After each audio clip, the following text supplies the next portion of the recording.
to the August 11th, 2026 regular meeting of the City of Troy Planning Commission.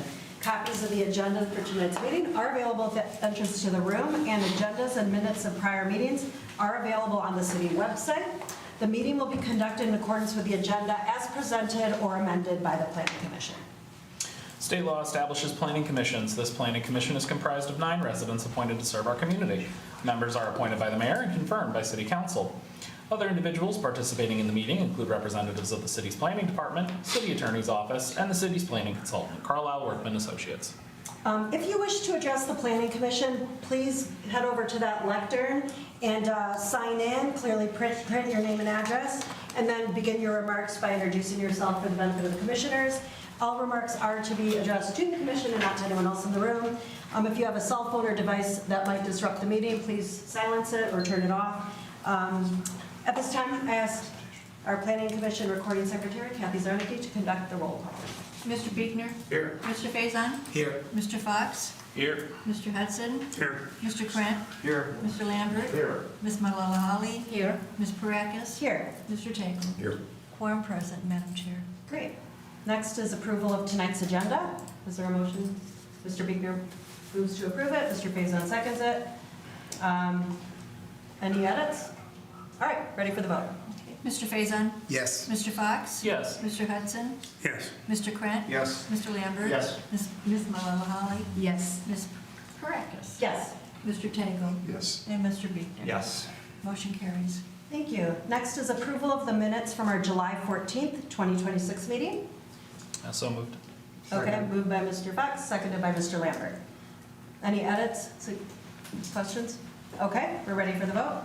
Mr. Fox? Yes. Mr. Hudson? Yes. Mr. Krant? Yes. Mr. Lambert? Yes. Ms. Malala-Ali? Yes. Ms. Parakis? Yes. Mr. Tagle? Yes. Mr. Biegner? Yes. And Mr. Faison? Yes. Motion carries. Thank you. Next is public comment for items that are not on the agenda tonight. So if anyone's here tonight to speak about anything that's not on the agenda, now would be the time. Okay, seeing no one, we are going to move on to our planned unit development, item 5.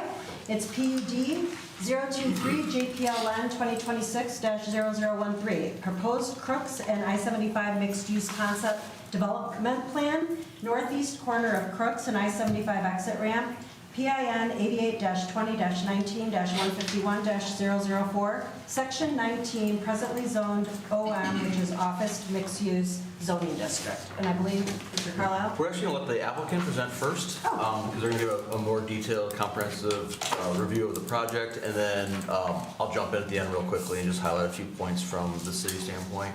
Just a little background, we have worked diligently with the applicant the last couple months. The project, in our opinion, has come a long way from some of the earlier submittals, and we're really happy with the direction the applicant is going.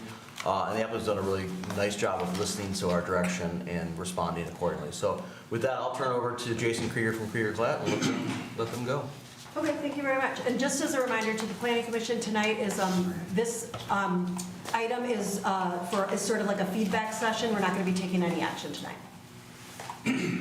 Good evening, I'm Jason Krieger with Krieger Glatt Architects, 400 East Lincoln, Royal Oak, Michigan, Suite A.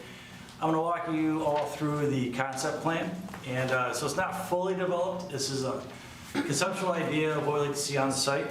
Dietrich Nord is in the audience. He's our developer, by the way, the whole team here. And so once we get through this, we're happy to answer questions. Obviously, our civil engineer's not here, but he's in Europe, traveling to whatever, so he's not a better spot. So we're good.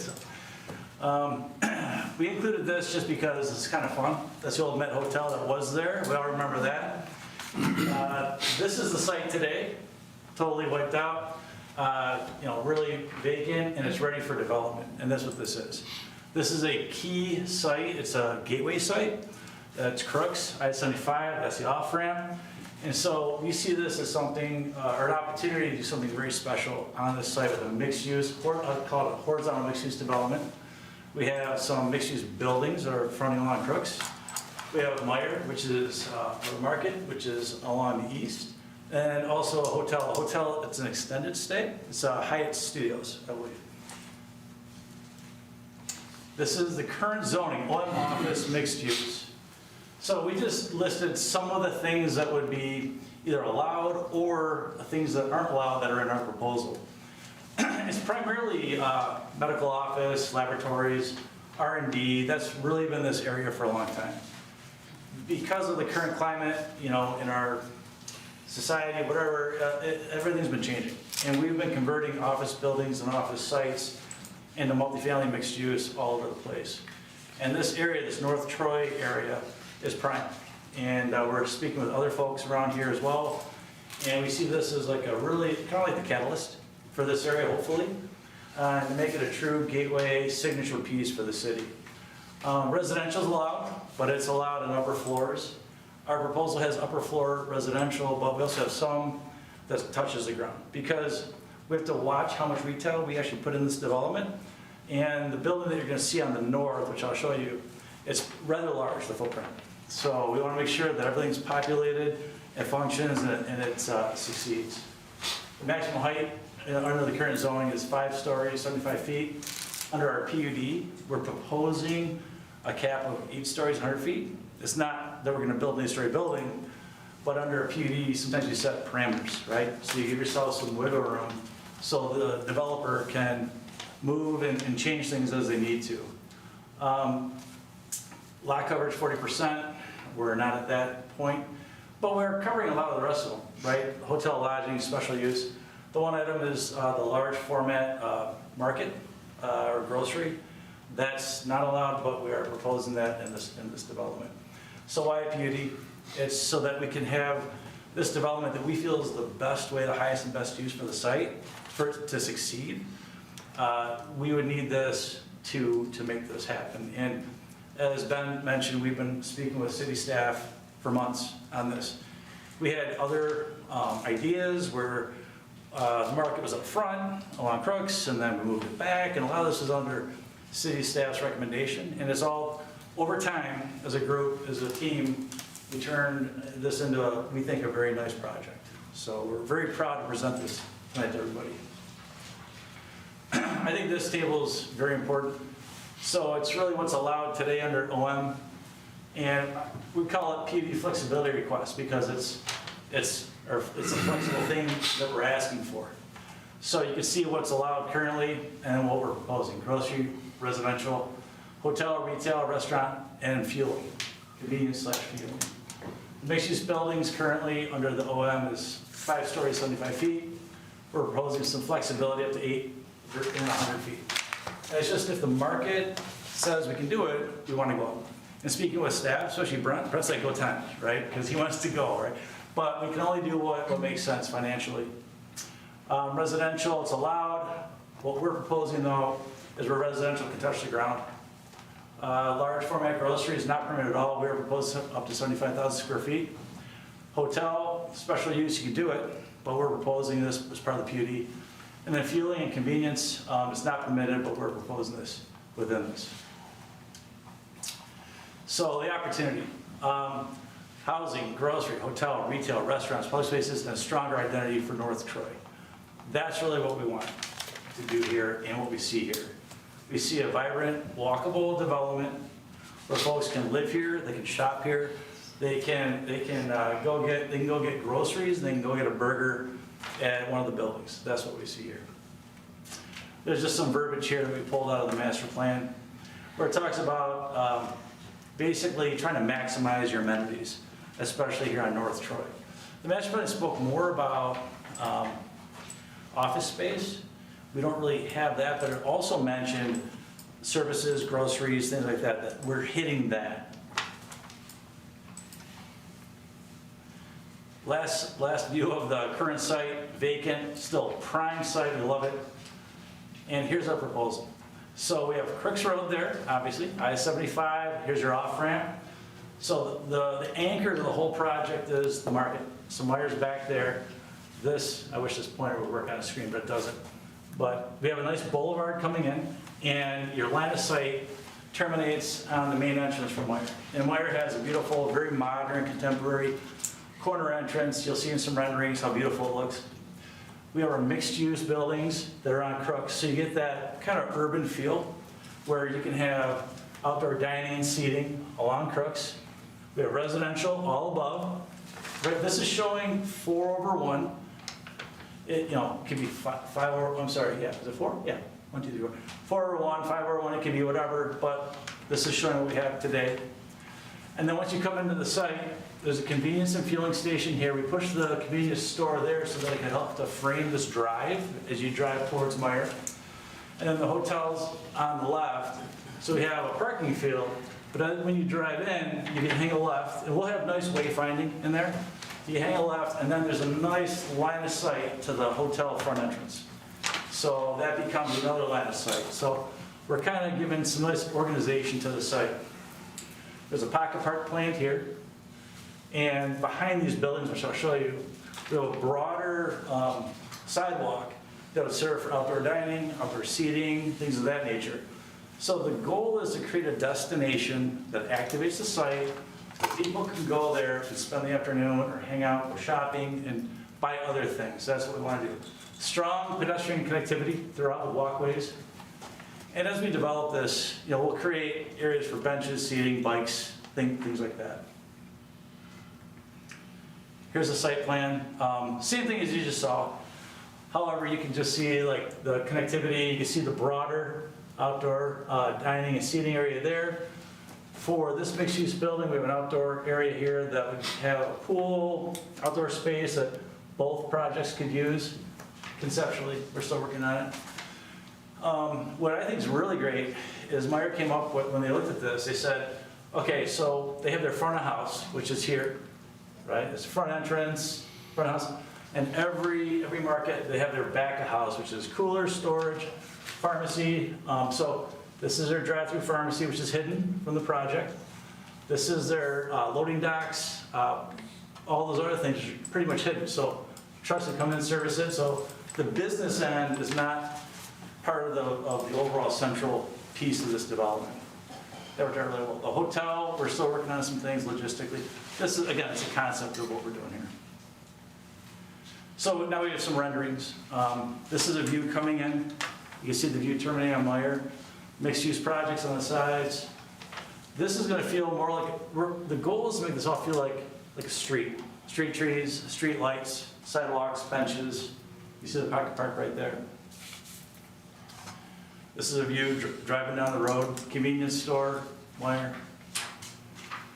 So this is right behind the north mixed-use building. See the outdoor dining, Hyatt Studios. Just a shot at night. Our pocket park, another view looking at that. You can kind of see the nice diamond pole that eyeballs the main entrance. And then this is just driving down Crooks. So you can see we haven't fully designed everything. The idea is if you squint, you get the feel for what we're proposing here. So here's the final slide. So that's our project. You guys want to add anything? Maybe I'll just add, my name is Dietrich Nohr. I am a consultant to the owner. His name is Mohammed Kazi. The entity that owns the land is Prime Land Holdings. As you know, he's owned this land for a long time. He demolished the existing hotel, which is why now it's a vacant site. So we are now at the point where we would like to do something on this site. The development team that we've assembled is, of course, Krieger Klatt and a PEA group, Jim Butler, who I think you know. Dickinson Wright is helping us on the land use. We have GFI Development as the Hyatt Studios developer. We would probably do the multifamily ourselves. And then, of course, we have Matt Levitt here from Meyer, real estate manager at Meyer, to do the Meyer grocery store. So we're very excited about this. Ben mentioned the prior meetings that we had and sort of internal discussions of how to optimize this and make it a bit more appealing to the city. And actually, I think we are all concluding behind closed doors, so to speak, that this is the better outcome. And it came out of the discussions that we've had with the city staff. So we're grateful for that input, and we're just we hope for a smooth process. Okay, thank you very much to both of you. Generally, what we would do is we would open it up for questions, but I'm wondering if we should first let Mr. Carlisle add anything, and then we can ask our questions. You want this? Sure, thanks. Yeah, I'll be really pretty brief because Mr. Krieger did a nice job. Did a nice job of explaining explaining the project, so I don't need to go in the background. As the applicant noted, we just spent a lot of time going through with them and kind of going through some of the positives and some of the issues that we identified in previous plans and in this plan. And then in my memo, I did a pretty deep dive on what we felt were the real positive aspects of this project. It truly is consistent with what the intent of what we're trying to achieve in North Troy. And it's consistent with some of the zoning amendment discussions that we've had, but it's also consistent with the master plan intention of intensifying the area, providing amenities in the area to both supplement what's there, but also provide a regional draw to the area as well. So it is consistent with the master plan and the intent in the area. It's repurposing a vacant site. That site's been vacant since I've started working here, and repurposing a vacant site's always a positive for the city, not only for bringing it back on the tax rolls, but just adding vibrancy and life to the area as well. The applicant has done a really nice job of including a diversity of land uses. Oftentimes in sites like this, we get one predominant land use. We get office building only or something like that. The applicant is providing a diversity of land uses, including residential, which is a unique feature to the North Troy area. The grocery store in the rear, there was a lot of discussion of the grocery store. That grocery store drove the layout of this project when we first started. But we feel that initially they had it up front, by pulling it to the back, it really serves as an anchor to bring people in from the front of the site into the back of the site, and really serves as a focal point to the rear of the site.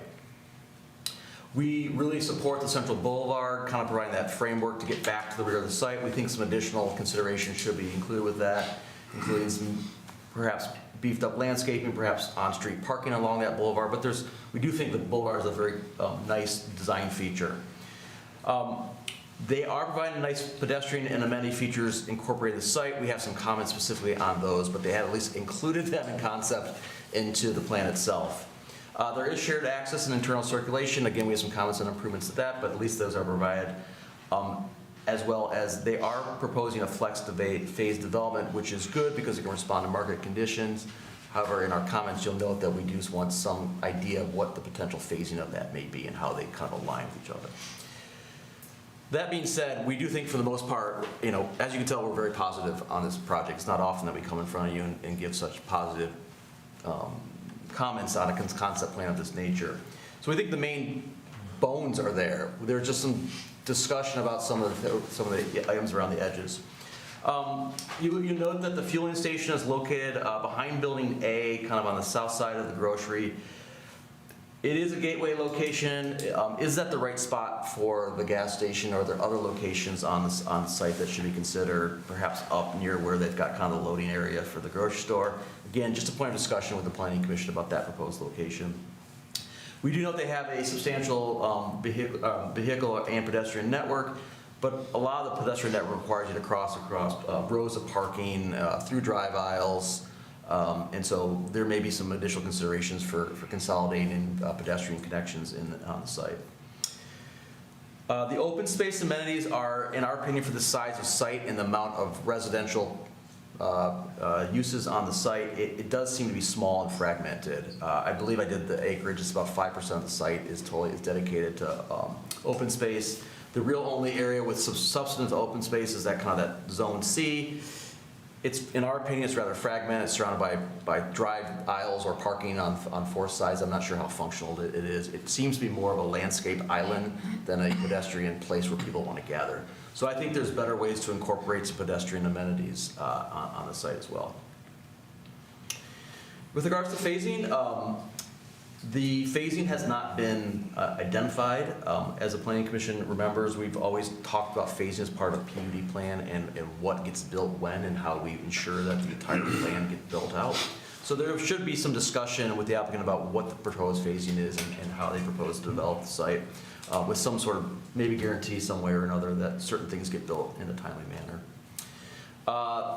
The concept plan talks about residential, but it doesn't give us a count. I know they want some flexibility with what those uses are, but there should be some discussion about what the, at least minimum residential numbers they're gonna provide for the site, moving forward. Same with the commercial space. They do talk about commercial. It's unknown what the total square footage of the commercial is gonna be. The only appears to be concrete items are the grocery store and perhaps the gas station and hotel. Everything else seems to be a lot of flexibility in terms of what the usage is, what the height is, what the density is, and what the proposed number of units is commercial. So we think that should be locked down a little further moving forward. And lastly, they mentioned structured parking. It's discussed in their concept plan narrative. It's not shown anywhere on the site. So we think there are opportunities to put structured parking, and we encourage increased intensification of the site. If that requires structured parking, we're supportive of that moving forward. So in summary, we are, again, very supportive. It does reflect a tremendous gateway opportunity and redevelopment opportunity in North Troy. We just think that the planning commission should have some further discussion on those discussion points that I raised. That's it. Thank you very much. I think that was really helpful to have that presentation because it sort of guides our discussion now. So I'm going to open up to the planning commissioners for questions of either the applicant or the, Mr. Hudson. I'm old enough to tell you that I have had dinner at the Hilton and Joe Muir's restaurant before they disappeared. This has been an eyesore. This is an extremely good project for this land. But, I've always got a but here. I think a fueling station is an anathema to this group. We've got 1 million gas stations in Troy, and every time a new one comes in, somebody yells, we've got too many, but it gets built. If this plan winds up with a fueling station, I'd like to suggest you consider if there's going to be a structured parking area, that it be combined with that structured area. But I don't use the expression, looks like a beautiful woman with a pimple on her face with this fueling station. Thank you, Mr. Hudson. Mr. Fox. Yeah, really graphic, thanks. I guess I have a question. This would be for the applicant. I'm just going to list a couple of the concerns that the city brought up, and I guess I just wanted to hear what your response is. I guess first, starting with the park area, I'm inclined to agree with the city that that does seem more like a landscape island than a park. I would think maybe something more in the corner abutting like Building B and Hotel C would integrate a bit better in terms of like pedestrian access and availability to the residents. So I guess what led to the location of amenity zone C, and what are your thoughts on that? Do we need to, can the microphones pick us up, or should we? They're all over the place, they'll pick you up. Okay. So the idea was to put the park along the main drive coming in, so it's a visual asset, as well as something that folks who are parking around there can also visit it. So the thing that we still haven't really explored yet, but how could you create a soccer connection across that drive aisle, or do you get rid of that drive aisle between the red building right there on the lower left and the park? So the concern is valid, obviously, but our one concern was, not concern, but primary goal is as you drive in, it's this beautiful experience. So it was going, plus it's also closer to the center of the site. We do have a amenity space between the hotel and the residential, but that's primarily just for the residential. In the hotel, they typically have their own amenities within their property, right? So that was the goal, was to do something like that. So these are all great ideas, and we love them, and then we take them, we go back, and we just keep iterating. So. And I guess if I may ask a Yeah, follow-up go ahead. question. I guess my other question was with the structured parking. I, for one, would love to see less gray. Again, I guess I should have started with what I like about the project. I like that the grocery store is pulled off the main road. I think that is a very good decision. I like that the gas station is off the main road. If there is going to be a gas station, I think it absolutely makes sense to pull it away from the site. I think maybe along the north might be a bit better, because then folks can access it via that drive aisle, get in, get out of the gas station, but I digress. There's a lot that I like about this site. I would like to see like less gray, covering the site as a whole. So what are your guys' thoughts on structured parking, potentially building it in the mixed-use building or having like a dedicated structure to kind of pull some of those cars up and kind of condense them down? Well, I'll start with something, and maybe, I don't know if I'm gonna jump in, Dietrich, but we are gonna look at, or looking into, like, there's shared parking, right? Because I agree, we want to, and I know the city wants to see less parking. We did a project several years back where we land banked a bunch of parking, and they still haven't accessed that parking. They don't need it. And we don't want to do that here. But I think because of the different parties involved, we need to study it, make sure everybody's good. It's good for their business, right?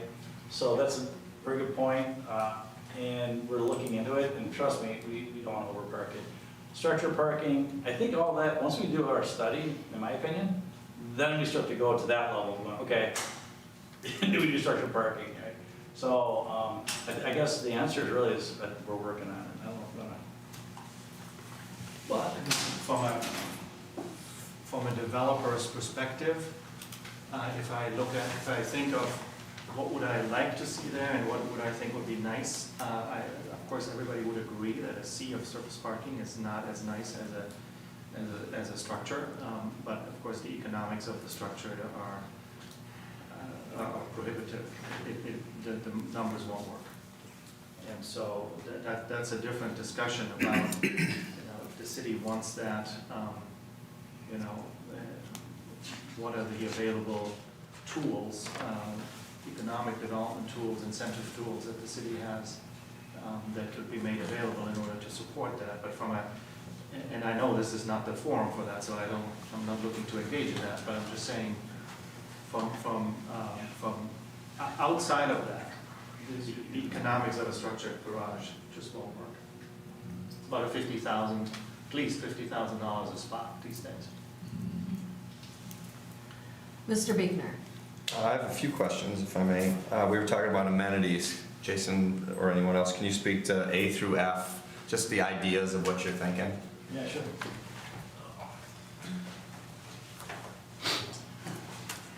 So along the back here, we have a broader, we're just showing it as open space right now, but it would be outdoor dining, seating, park benches, trees. It'd feel like a pocket park along that facade. So that would activate these areas. I mean, that's pretty broad.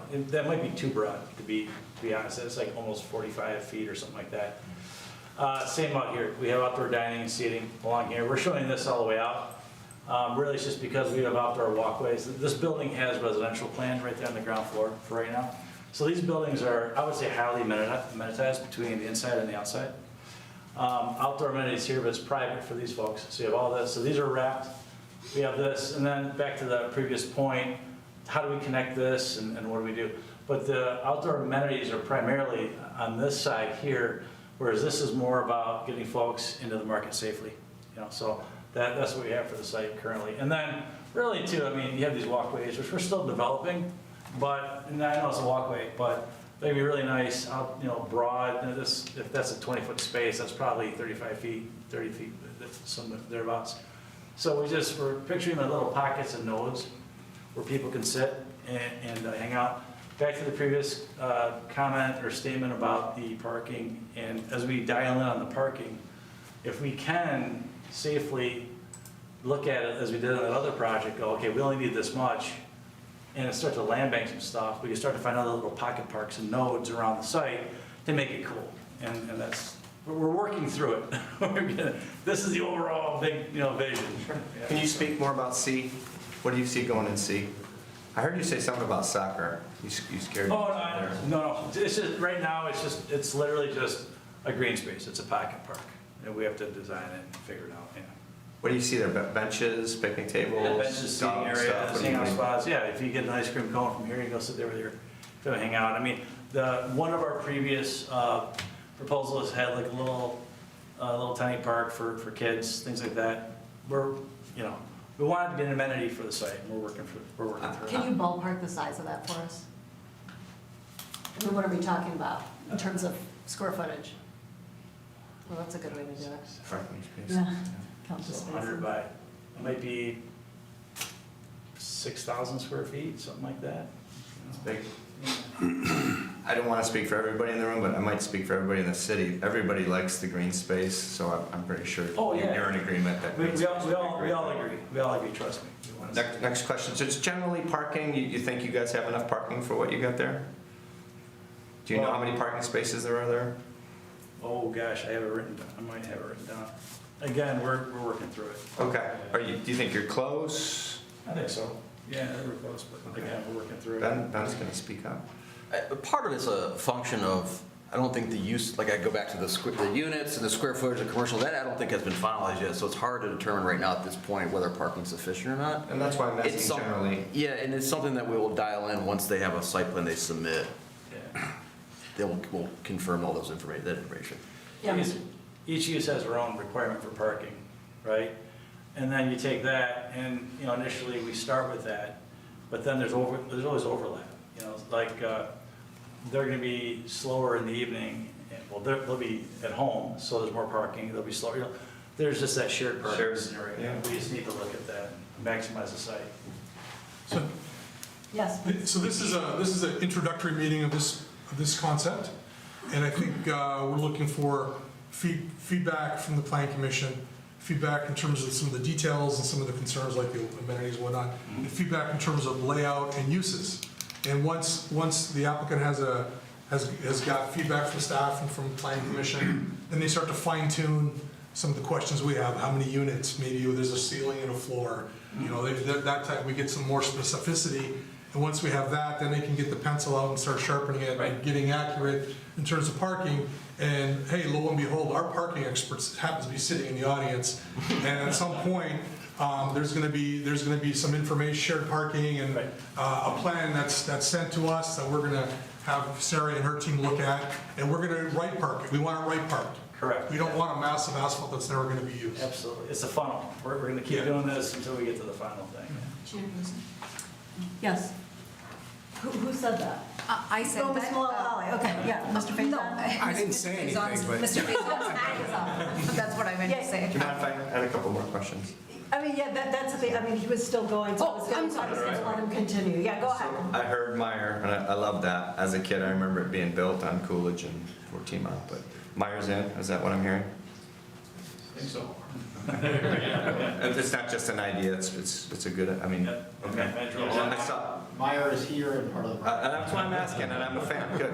And I saw Hyatt on the presentation, is Hyatt? Hyatt Studios, yeah. Okay, so you've got some potential people that you're working with that, Big Ownership names. does, yeah. great, I love that. There was a question about phasing, do you mind just talking about phasing a little bit, please? I don't know, teacher, or does someone talk about phasing? Well, obviously general, we're not looking for what. Yeah. Yeah, I mean, I think, again, the Meyer store and the gas station, Matt can speak for that, but I know there's certain timelines that they need to hit. The hotel is immediate, because they want to be open.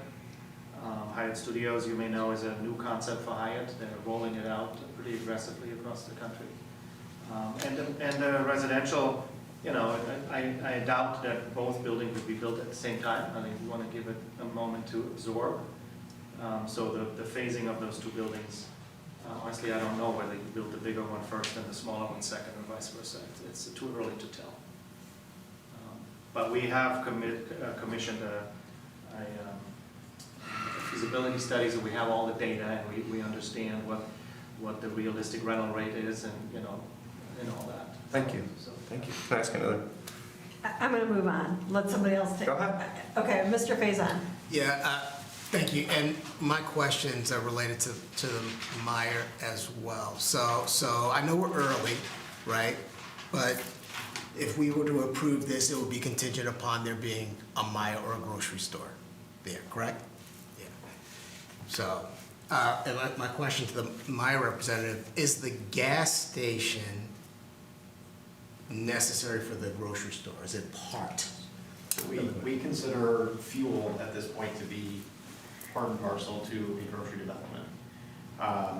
We had early conversations, I know we've sort of alluded to several iterations and fairly large-scale changes to the site plan. At one point, the Meyer building was facing inward from the Crooks Road frontage in the northwest corner. sort of what Jason is pointing to. And the commentary that we got back, was that it was the back of the building, right? It was not, the front entrance was facing southeast. There wasn't a desire, it really wasn't activating that quick sort of frontage. We understand that. You know, part of being a retail business certainly is visibility and being able to operate our lines of business. And so some of the conversation that we had with Brent and Ben were, well, you know, what if we like the boulevard idea and being the focal point of the boulevard, but being at the back of the site, frankly, is far less advantageous from a retail perspective. We prefer to be on Crooks where the majority of the traffic can access the site quickly. It's a visual reminder all the time. But, you know, some of the conversations that we had were, well, maybe we can re-enter the fueling conversation into this if you're willing to go to the back. Part of the reason we like where it is, you know, 96, that exit carries 100,000 cars a day. There is no fueling station. I know someone said that there's a lot of fuel in Troy. There isn't a fueling station within 1.5 miles of that major I-75 exit. So we like the idea of being sort of a marker that provides us a little bit of branding visibility coming off of the 96, either entry or exit. Plus it, you know, it's a little bit of a visual marker that we're missing from Crooks. You could see coming northbound on Crooks. That was sort of what got my leadership back on board with the idea of being at the back of the site versus being on Crooks. So all those are sort of part and parcel of what we want to do and why the decision on our end was this would work for us, even though from a pure retailing perspective, it's not ideal to sit. So the last thing you covered was the question I was gonna ask, which you answered it proactively, like going to the back of the site, because we've heard from others that. It's almost always a no. And the immediate response from my leadership team was, this is not of any interest to us. And so we had to figure out as a group, how do we, if we do sit back there physically, what are the markers that we can have? What can we have that still makes us visible and draws people into the site? And, you know, it's easy to look at this right down the boulevard, right? That's a beautiful picture. That is a great idea for Meyer to be visible at the end of that boulevard that, you know, Ben had suggested. And at first it was kind of like, well, it still sits 400, 500 feet off the road. But if it's a focal point down the end, that's a good substitute for being on the road, right? It looks great. It's a good visual focal point. People turn in, they see Meyer, even though we're not sitting on Crooks. There's plenty of people that'll be turning into the development as a whole, and will know that we're back there and ready to serve the entire. There's probably about a 3-mile radius that we would expect this grocery store to draw from day one. Thank you. That's all I have, Ms. Okay, Baracus. Mr. So just to Sutherland. add, I think that was fair and accurate, and that was good. Just a little bit more information. So the first rendition that we had, the Meyer wasn't here, and it was like the boulevard to nowhere. There was just a bunch of trees, and, you know, if you squinted, you could see cars on I-75. So it was, in our opinion, it was less than it could be. And so we were like this, but I want to say it was respectful and constructive. So it wasn't, we weren't screaming and swearing, but we were at loggerheads, and we said, well, what if we sweetened it? Because our very first meeting, you'll remember, our very first meeting, the first thing out of my mouth was no gas station. And I suppose when I said that, part of me was thinking on Crooks. But once we started to, and I heard, you know, That is where we had it in the very first. Yeah. A year ago, was sitting on that corner. and we were like, no darn way, no way. And then, and they actually pushed back less than I thought they would when I said no gas. They kind of, yeah, we get it. And then when we came, we were at like this on the Meyer, because they were dug in, we were dug in, and we came up with, what if we contemplated gas, but not on Crooks, but it has to be done right. And what we didn't want is you come in here and there's a huge canopy and it's all lit up and all you see is cars, and that's not right. And then when they showed us this concept, to me, it was a reasonable balance where you're not, you mentioned it or before the meeting, Tyler, you're not getting the guy who's racing up Crooks, pulls into the gas station, gets back on the road and goes. It's a commitment to pulling in and adding potential customers to the site. It's not just a pass-through, it's a visit to the site. And the gas station's at the back, really not visible from Crooks, practically not visible from the boulevard, but you see it when you pull off of 75, and in our minds that made sense and it was done right. So that's why, I hear what you're saying, Mr. Hudson, but that was kind of the reason was finding that balance. And to Ben and I don't want to speak for you, Ben, but from our standpoint, it was that reasonable balance that it lent itself to success for the Meyer, and that was kind of how we arrived here. Is that fair? Absolutely. Yeah. Totally agree, yeah. Ms. Malala-Holly? Thank you. So first and foremost, thank you for coming up with this concept of reusing this area. And when I saw the project had Meyer, I wasn't sure whether it was a commitment or it was just a rendition, but seeing that gives me, and I'm very happy to see that because there is no grocery store in that area. Not just 3 miles, I think, go all the way up to Auburn Road. There's Kroger at South Boulevard and Crooks. That's the closest grocery store I know. So yes, it is a good amount of mileage that doesn't have a grocery store there. And the concept of having mixed use and the idea that residential is so close by and also have access to the grocery store, and we need residential areas. There is hardly any, right? But when I was looking into this PUD, and I have been on this planning commission where I think this is my 3rd PUD or the 4th that is coming in front of, since I've been here. I just want you guys' understanding, because I know you have done some market research and analysis. Is there really a necessity for a hotel? I just want to know that, because I know there are a couple that are already coming up. One on Big Beaver off of I-75 ramp that's coming up pretty soon.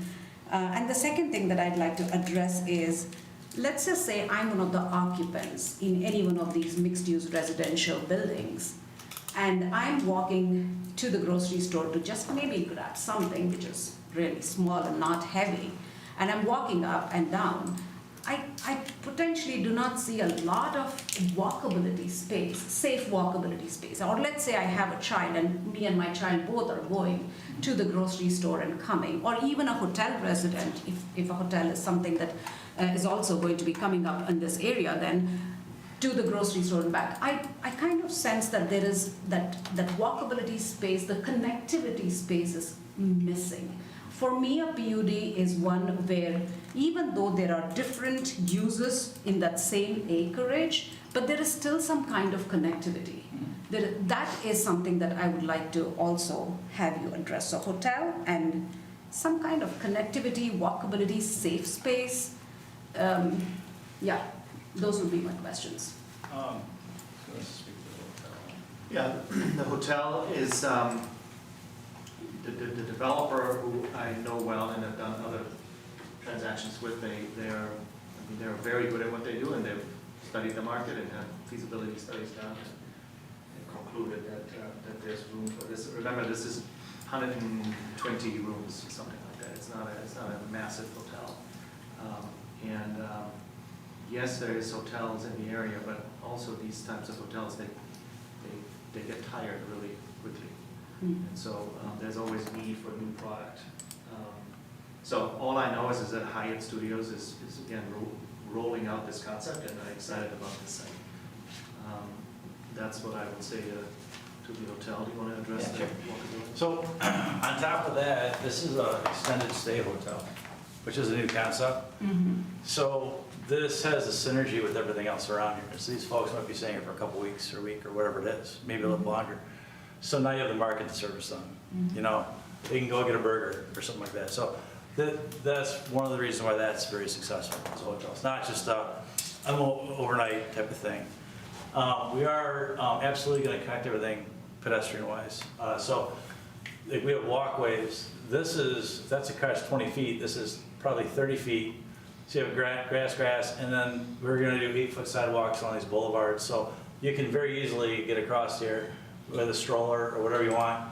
And what we're not depicting is you would have crosswalks and so 100% on the pedestrian connectivity. We're going to make sure that it's very, very safe, secure, and you're not walking right along a curb where a car can, whatever. So that's a very good point. We're going to make sure that it's absolutely connected. So.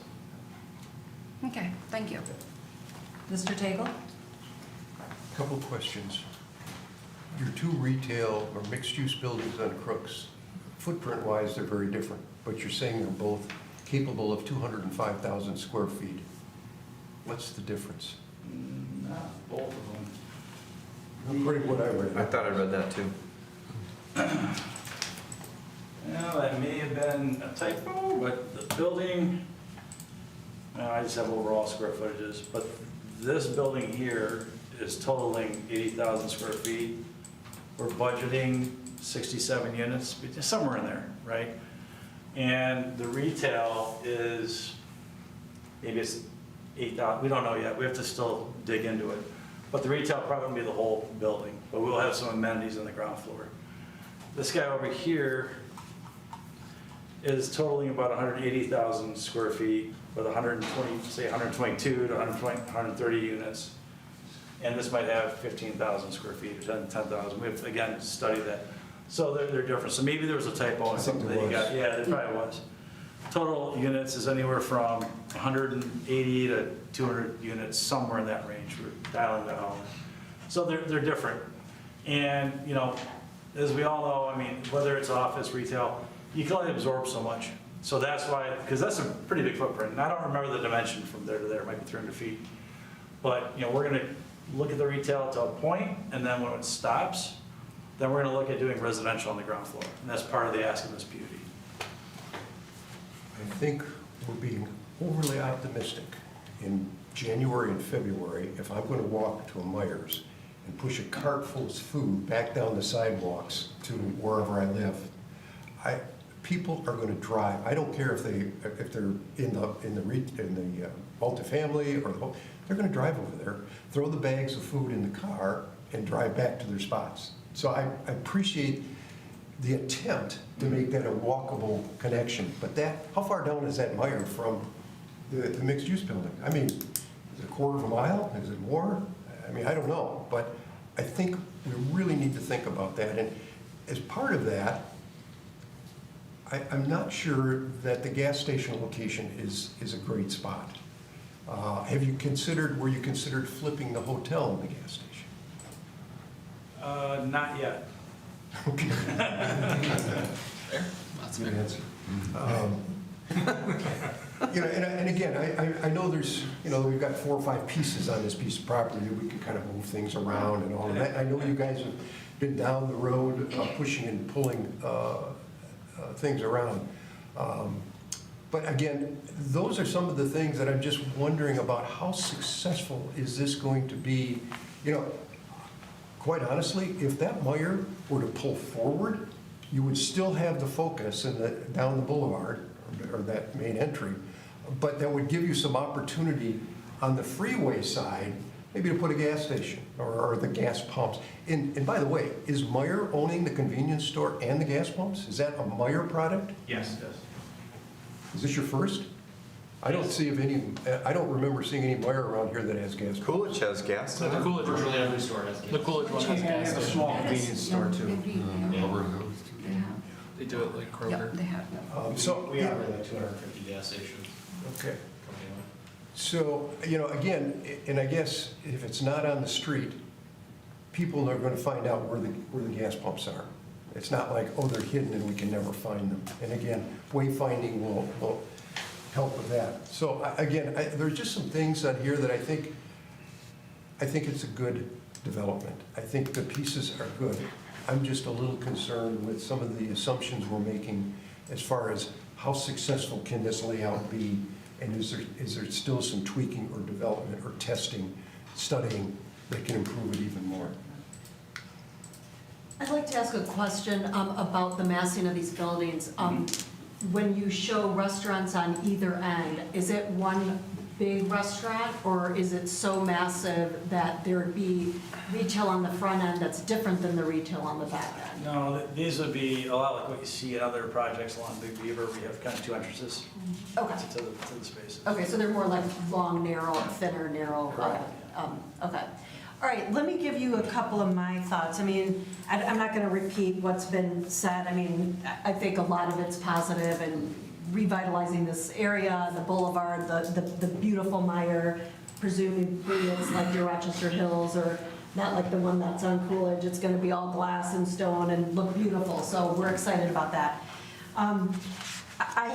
I also have concerns about, you know, my instinct also was to reverse the gas station and sort of put it on that service drive and bring the hotel closer to the highway. That was one thing that I think would be worth playing around with.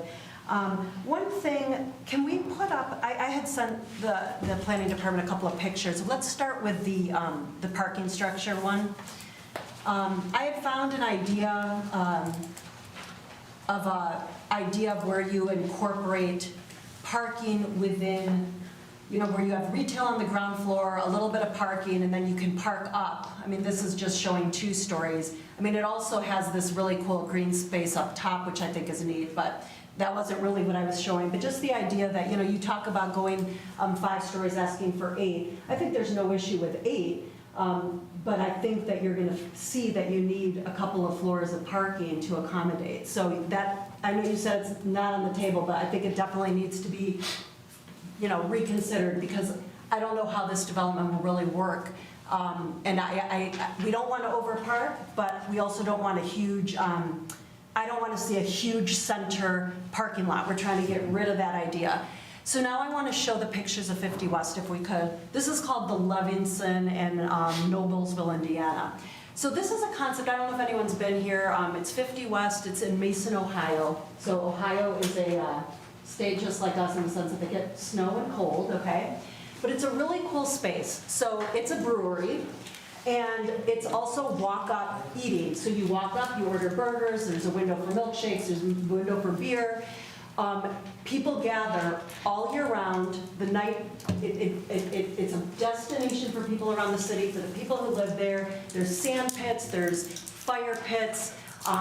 There's, in the winter, if you flip the next slide, you can do ice skating, there's volleyball, then they can put sides up so it can be used, it's a place that can be used all year round. So if you kind of think outside of the box, I could picture this. Now will you go back to like their design so I can show them where I'd stick it? Oh, boy, that's a loaded question.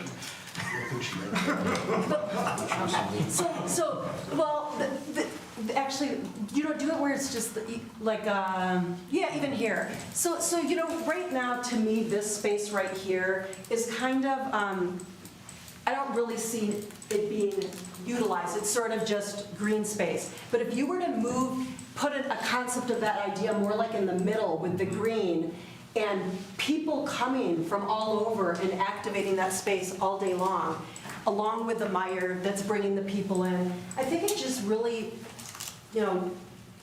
brings people in and gives people something to do. So, and it's also an outdoor use of space. And then it creates walkability. And then you can connect it much easier with paths. So that's what I'm thinking of. And then perhaps you flip the hotel and the gas station.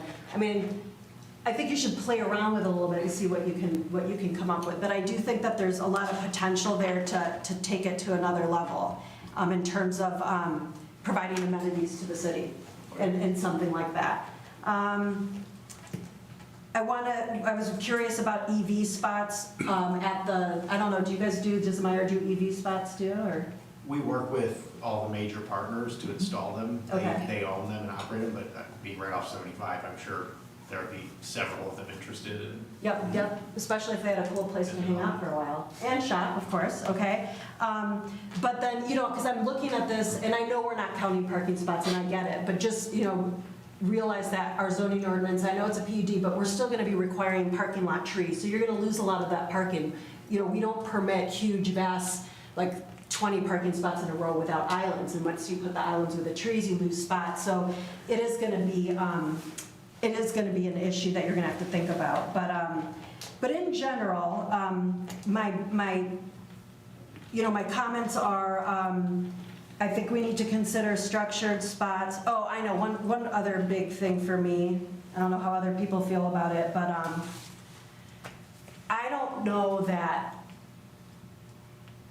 I would go forward, like approve this. I mean, I'm not gonna say like that hard stance, but first floor retail is so crucial. So when we start talking about putting retail or residential on the first floor, every time people come, we don't want to see that. The whole point of mixed use is to have the activation on the ground floor with the living on the top, because you're really giving up on that when you start putting residential on the first floor. So you know, you can't have like a few restaurants and then a couple homes right now. I mean, it just ruins the whole flow. People want to come and they want to have all their options of all the retail along the front of Crooks. So I don't know that I'd be good with first floor retail. I mean, I'd be interested first floor residential. So I don't know what other people think about that, but that's another thing that I want to just throw out there. Mr. Fox. Yeah, I know, first, I very much appreciate that you came in for your first time in front of all of us for feedback. That's definitely a fantastic way to get started, and it's gonna hopefully cut a lot of meetings of going back and forth, you know, out of the conversation.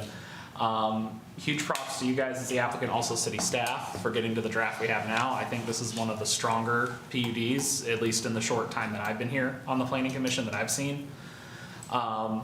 So in terms of like actual like solid feedback, I think the biggest things for me, I would like to echo Mr. Tagle's point. I think exploring flipping the Hyatt and the gas station, it'll help with the circulation a little bit. It'll give the Hyatt more exposure along the exit as well, some more visual exposure there. I think I agree with Ms. Parakis regarding, I would want to see some kind of guarantees / you know, in the agreement that the first floor will be commercial. I'm not interested in seeing more apartments on the ground floor.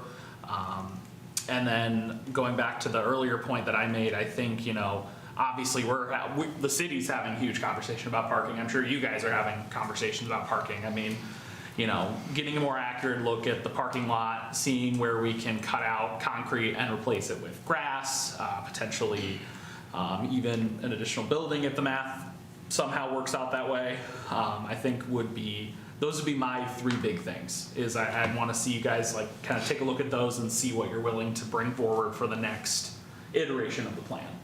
So. Ms. Ladies sorry. first. Yeah, Ladies first. Yeah. Okay, thank you. Mr. Cartwright, I know we have you talked about this in your presentation. In terms of the amenity area, it is something like 5.32%, which is roughly 0.97 acres. That's something that, so PUD I know is negotiable to a large extent, but this is not like a negotiating thing. This has to be, considering the size of this project, it has to be far larger than 5.32%. Wouldn't we want to, don't we usually expect if you have residential mixed uses, then the green space also has to accordingly increase? Isn't 5.32% fairly lower? So this, like you noted, this is a PUD, so the standards are negotiable. The only requirement we have in the ordinance is that on a site, 20% has to be open space. Mm-hmm. That doesn't mean 20% has to be amenitized, landscaped open space per se. We think though that based on the mix of uses, the intensity of the site, and the amount of residential proposed, that we didn't think that the amount of amenity space provided it was sufficient, or it wasn't organized in a way to be sufficient. And so that's why we're asking them to reconsider the location. Maybe they don't need as many spaces they're showing on the front and back side of the building, but maybe consolidate that into one larger central gathering space. So it's partly a function of question of the amount. It's also partly a function of the design and layout. It may be improved by both considerations. But right now, as shown, we think it's too little, and it's not perhaps in the right location. Got it. And I'm sure they're taking notes on that. My other point is, approximate this for me. You don't have to give me any exact numbers, but from the mixed use to the market, what would be the distance? Approximately, what would be the distance? From the residential to... 200 feet, 250 feet. So that's walkable distance. More than that. I'm just trying to count parking spaces. I was gonna say about 400. Yeah, I said 400, 500. I think when I measured the front of the store to Crooks is about 600 feet. You said the pocket park's about 100 feet, so if you do that, that's Yeah. about 400. At least, four sounds fair. So that's walkable distance. About a football field, a little more than a football Yeah. field. So let's also understand one more thing. And I know Mr. Tagle said nobody's going to walk that. I totally disagree with that. People are going to walk. especially with these kind of urban pockets that you're creating, residential urban pockets that you're creating. There will be young families there, potentially one, potentially two, or even, you know, a small child in the mix. And they're going to walk. They're going to walk to the grocery store, and I, for one, would walk. I, for one, would walk. I mean, we have plenty full of good days, night times, me coming back from work and I want to pick up something for the next day. Come on, these are realities of what working people face. And I would definitely want to see, personally speaking, I love what you brought to us today, your concept, your idea, your creativity is so out there. I really like it. It's now just those finishing touches to make it, as you mentioned, that gateway to Troy. That absolutely wonderful, beautiful project, because people there are tired of seeing that great parking lot. So you have a beautiful canvas to create your masterpiece. And walkability, walkability, walkability. That is something that I will tell you, this project will be a win-win, because there is nothing that exists around in that area this way. And if you can create that space, people will look forward to living where there is a gas station and there is a hotel, and you've created a concept of having everything close by and also in a walking distance. No senior citizen is going to live in the 6th floor and they're not going to haul the groceries up and down. I'll tell you that. It will always be the young people who will be there. And young people need those kind of spaces in that area especially. So I would definitely have you look into walkability and create more safe zones, basically. And some more green space too. Mr. Lambert. First, echo Mr. Hudson's comments. I remember when it was in Northfield Hilton too. So I appreciate your willingness to reinvest in this property. This is an eyesore to the city, as you said. So just a couple of questions and comments.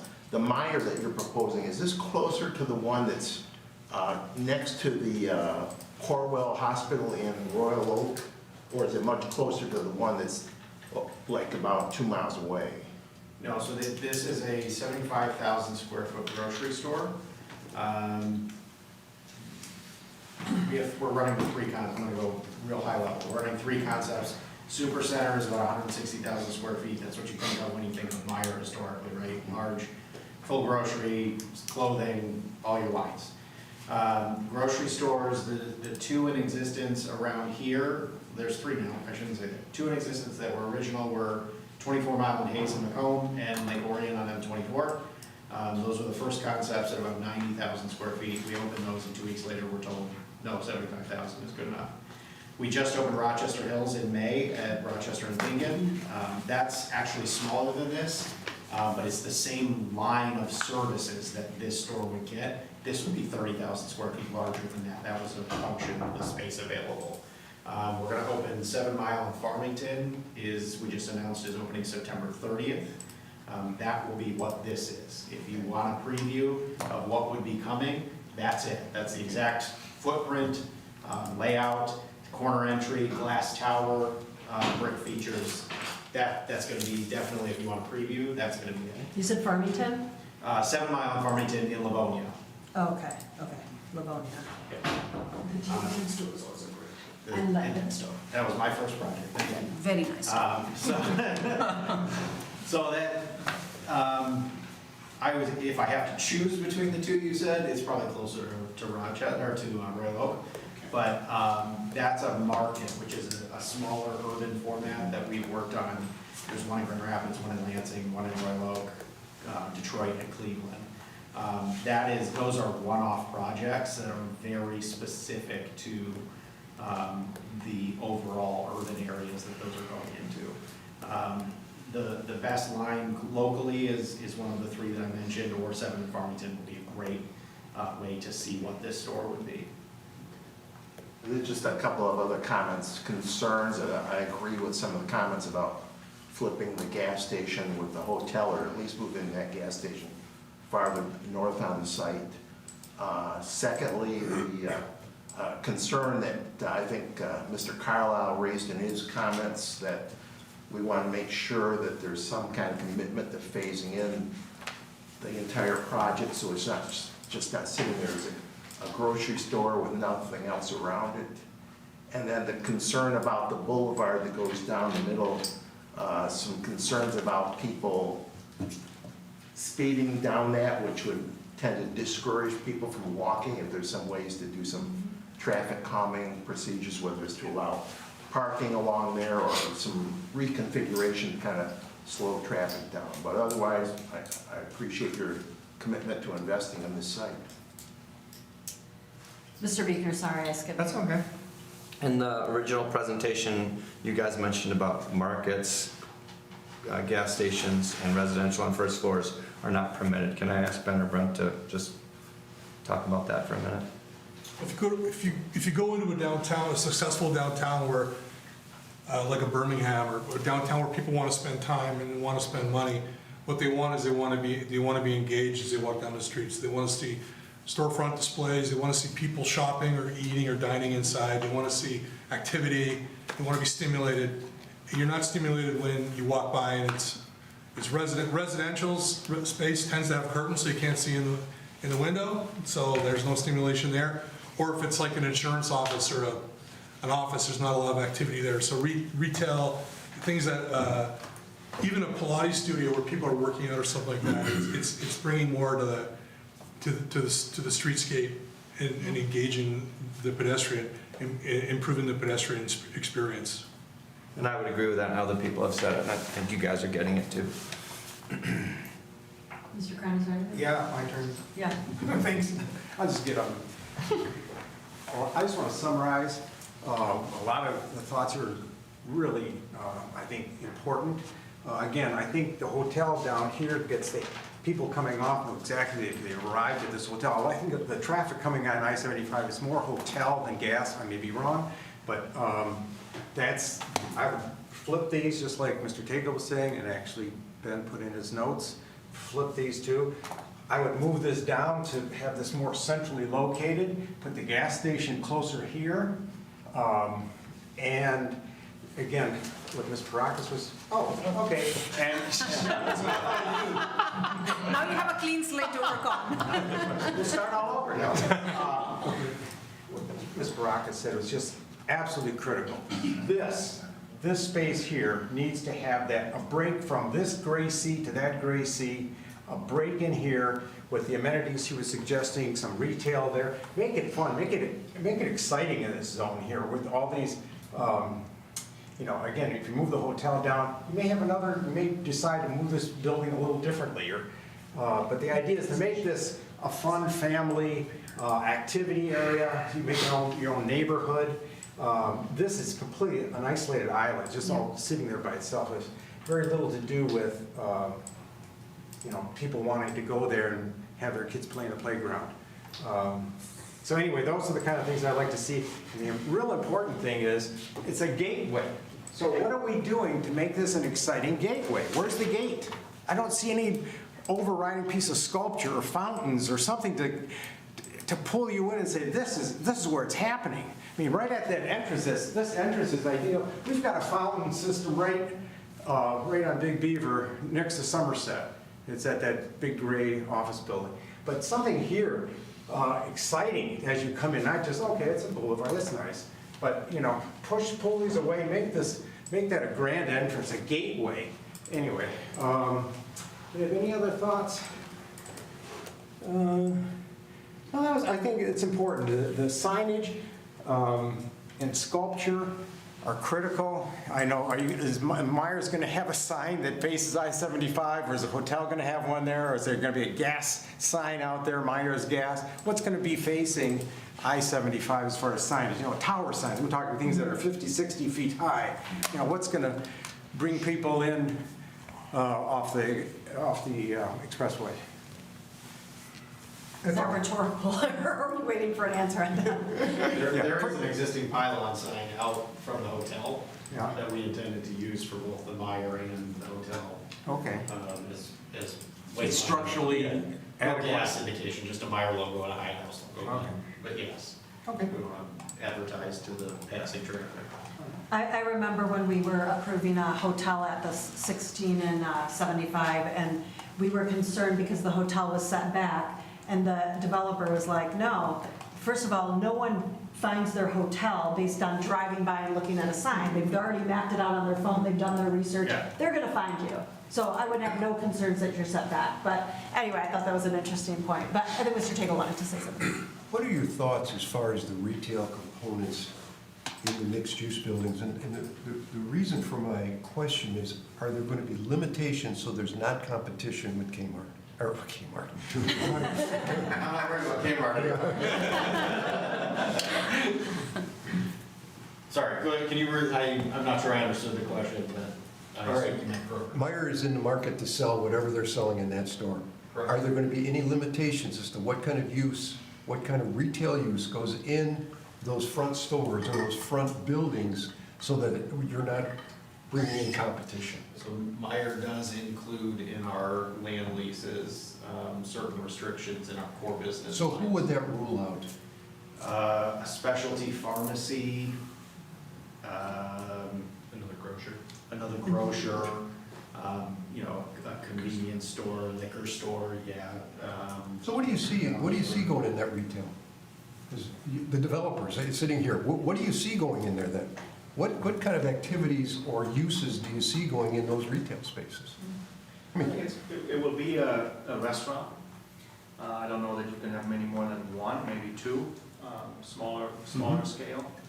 I think you could have things like a yoga studio. You know, you could maybe even have a bank. Coffee shop, Careful juice thing, bar, yeah. coffee shop, a juice bar, you know, those things. But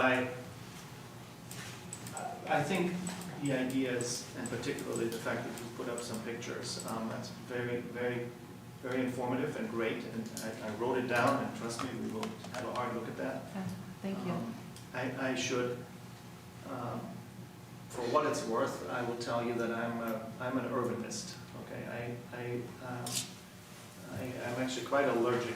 I may be the most allergic in the room against surface parking. But I'm also a developer, and I actually teach a class at Wayne State. It's called Real Estate Development and Finance. So if I know one thing, I know how to crunch the numbers.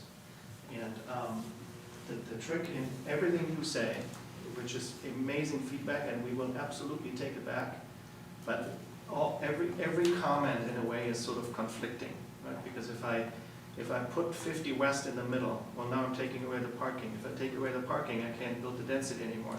If I tuck the parking under, I don't know where the commercial goes, and on, right? So they're conflicting ideas. They're all great ideas. I think what I would ask you to give us a moment to digest all of this.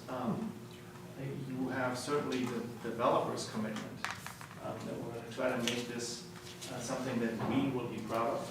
Okay, the team that I work with, they hear that all the time, and we're going to try that. But we have to bring these conflicting pushes and pulls and bring them together somehow so that it can actually happen, right? Otherwise, you know, what do we do? Because there is, of course, somebody asked about the unit count. I mean, of course, I have an idea what the unit count wants to be, and I think Jason actually put it out there. There is, of course, an optimal unit count. I want to be really not less than 180, because 180 I can staff with one manager and one operational maintenance person, and I'm good to go. If I go much less than that, I probably can't afford one person. If I go much more, then I have to do two people. And on it goes. And so we have an idea of what the massing all wants to be. You have a parking ordinance. You've already said that. You want to make sure that we are parked right. We're going to try to push that, because my opinion is that in the long run we won't need as much parking anymore in the future. But that's maybe famous last words. We'll see. But anyway, great ideas, and we will take them back and take them serious. I commit that to you. We want, and I cannot remember your name, ma'am, but we want the young couple and their kid to go walk down the boulevard and get what they need and admire. That's exactly the objective. Yes. If anybody gets in the car to drive to Meijer, we have failed. So I hear you, but if that happens, then I'm going to leave this industry. I'm done, finished. Okay, so we will work on this hard, and we'll show you some the next step. Thank you. Give me 1 second to respond. I agree with Ms. Malala on the walking. I think when I look at this development, I would walk. I mean, people do it all the time. I mean, that's totally doable, even in the winter. So I think you're okay there. And I did want to just back up a little bit on my the first floor retail. One other way to make it like residential first floor for me is like a no-go. But like if you can't do retail, chill and fill it, you could provide amenities to the people who live there. So like a gym, a first floor gym. Yeah. So when you're walking by and it's a gym, you see people working out and doing stuff like that, or like an amenity to the people that has glass and you can see inside, that would be okay. But living on the first floor, we see it around, there's curtains drawn, it just doesn't work for me, especially on Crooks at this prime location. So if I'm going to ask you to be open-minded. Okay. And we'll go on a tour. Have you driven through Brush Park recently Brush Park? in the city? Mm-mm. So we'll go on a tour. I'll show you first floor residential. It's really cool. All right. Is it on Brush Street? Is that what you're saying? It's on Brush Street. I used to Brush live on Park. Brush Street. Yeah. And, Brush and what though? Where are we talking? Edmund, Alfred. It's basically just north of Comerica Park. Okay, got it. East Got side it. of Woodward.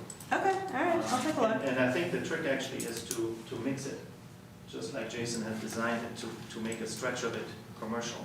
Because what is equally unfortunate is dark retail space. There's nothing more frustrating than brown paper in the window. And commercial, the problem with commercial is if you have too much of it, you can try to give it away and you won't occupy it. Okay. Residential units, if you lower the price enough, it will lease, I promise you. Commercial, you can make it zero, and you won't get it occupied if you have too much of it or if it's in the wrong location. So what we were trying to do is, and of course it's all conceptual at the moment, and actually Ryan here, who sits with us, who is helping us on the retail brokerage, we need to find the right mix, but I wouldn't be so resistant to saying, a quarter of the building is ground floor residential and the rest of the building is ground floor retail. I actually think it could be quite a fun way to do that. I'm just asking for an open mind. Okay, We'll see. fair enough. Fair enough, I can give that to you, Mr. Hines.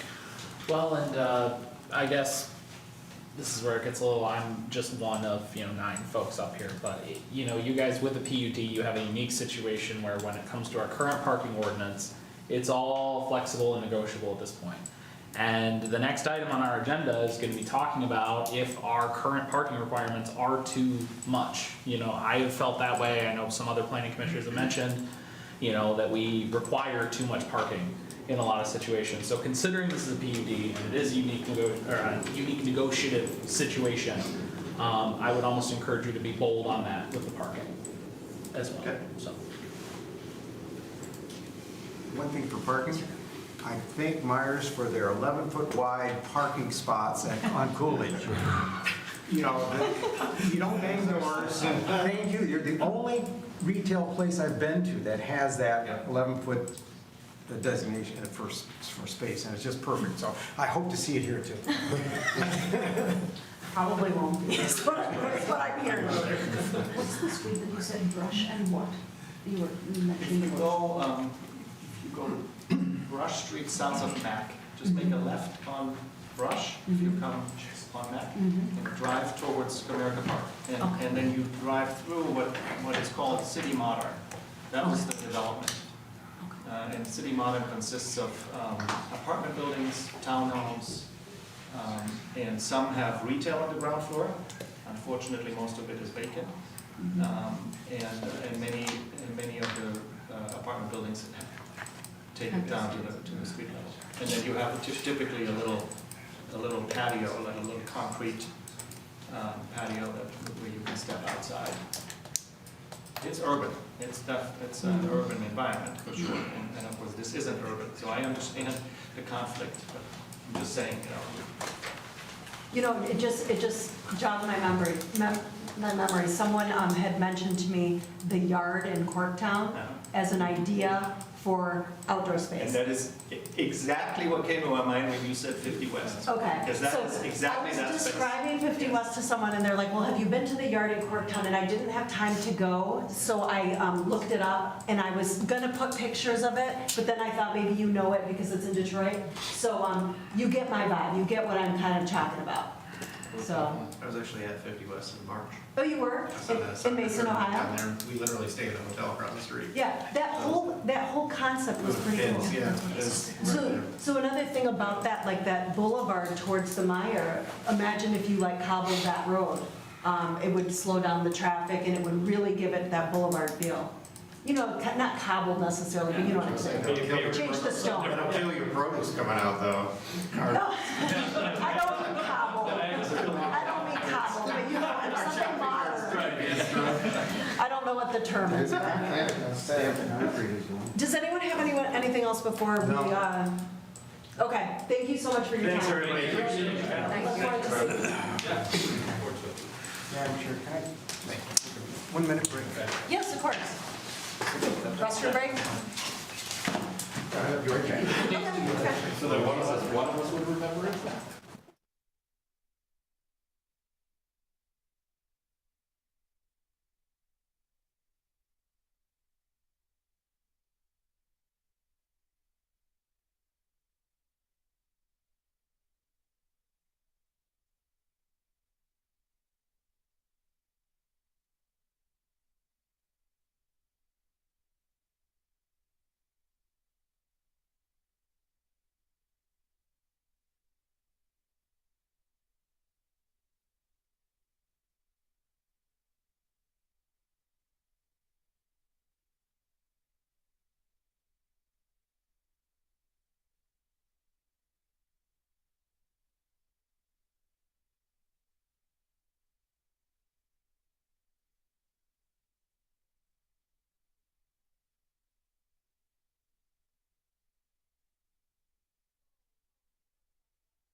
Tyler, Mr. Fox ran a really quick meeting when I was gone, and so now I'm feeling a little bit of pressure, so okay, so we're on item other business, item 6, which is a Troy parking study analysis, and I'm turning it over right away. Or are you Yeah, I'll just try presenting? to really briefly. So we're getting a lot of multifamily developments in the city, and it seems like every time we have parking standards in the ordinance, and then what happens is we have pre-application meetings, and then developers say, I know you need, this is your parking standard, but we find when we're in South, we just did an apartment building in Southfield, and we were at 1.4. Or we did an apartment building in Novi, and we were at 1.6, New York standards are higher. And I say, well, we're not Southfield, we're not Novi, we're Troy. So after numerous backs and forth like this, I talked to Sarah, I talked to Steve from OHM Advisors. You all know Sarah, she's been in front of you many times. And they said, well, what about finding out what the parking requirement is in Troy? What's Troy's number? We can figure that out.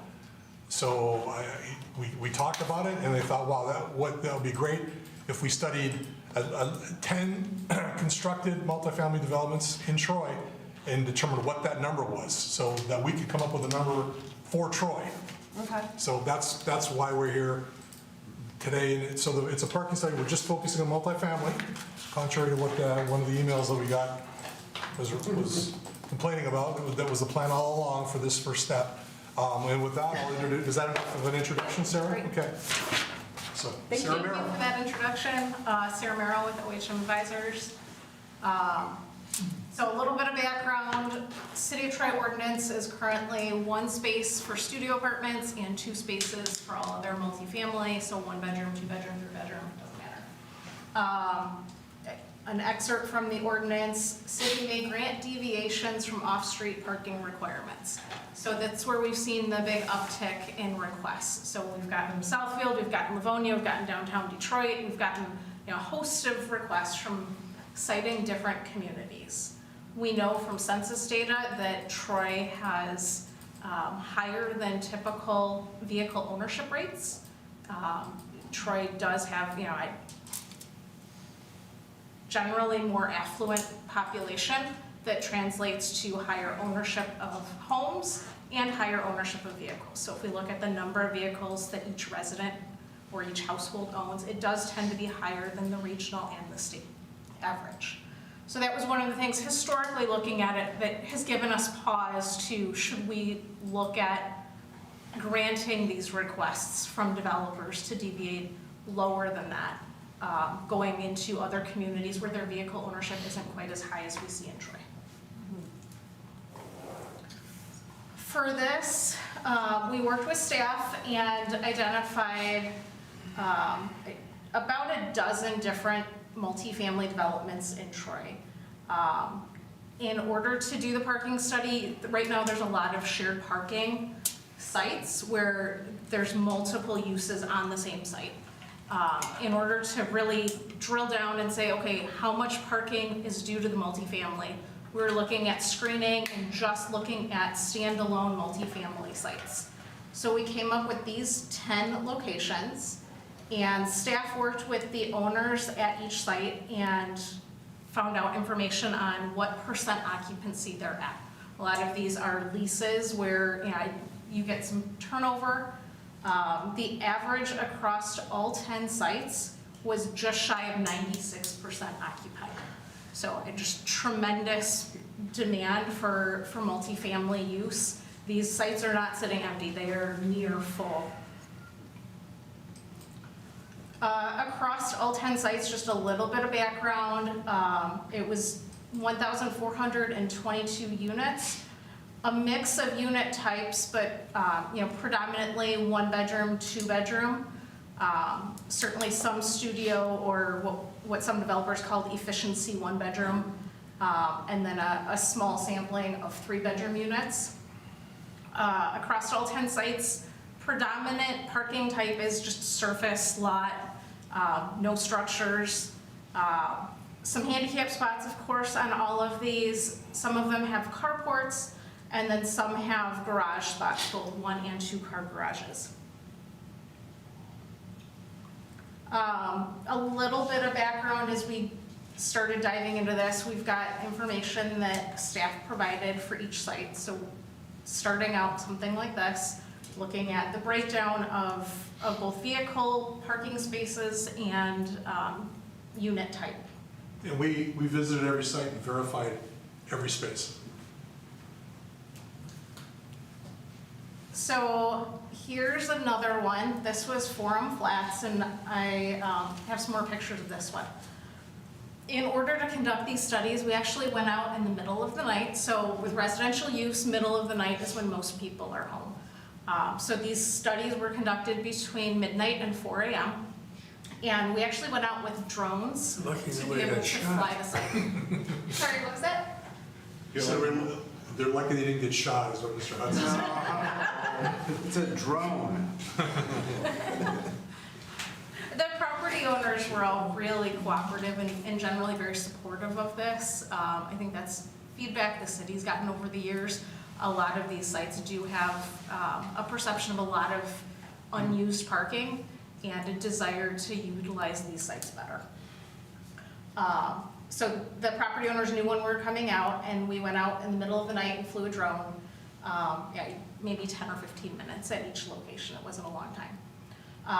The image you see on the right is not super pretty, but a processed image of that LiDAR data coming out of the drone with a red dot kind of representing vehicles that were parked out there. And I'll talk a little bit more about that. I'll jump through these. These are some of the more detailed pictures that we got coming out of the drone. So on the bottom right, you see just a pure aerial image. This works great if the wind conditions are good and there's adequate lighting on site. It doesn't always work good if there's not a lot of lighting to be able to physically count the cars. So the other 3 images you'll see, those are using the LiDAR data and capturing like the height of the objects on it.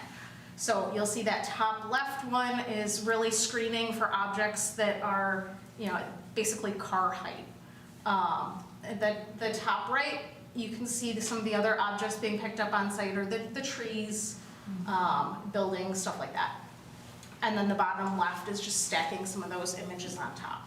So that's a little bit more on kind of the process of how we process that data and use it.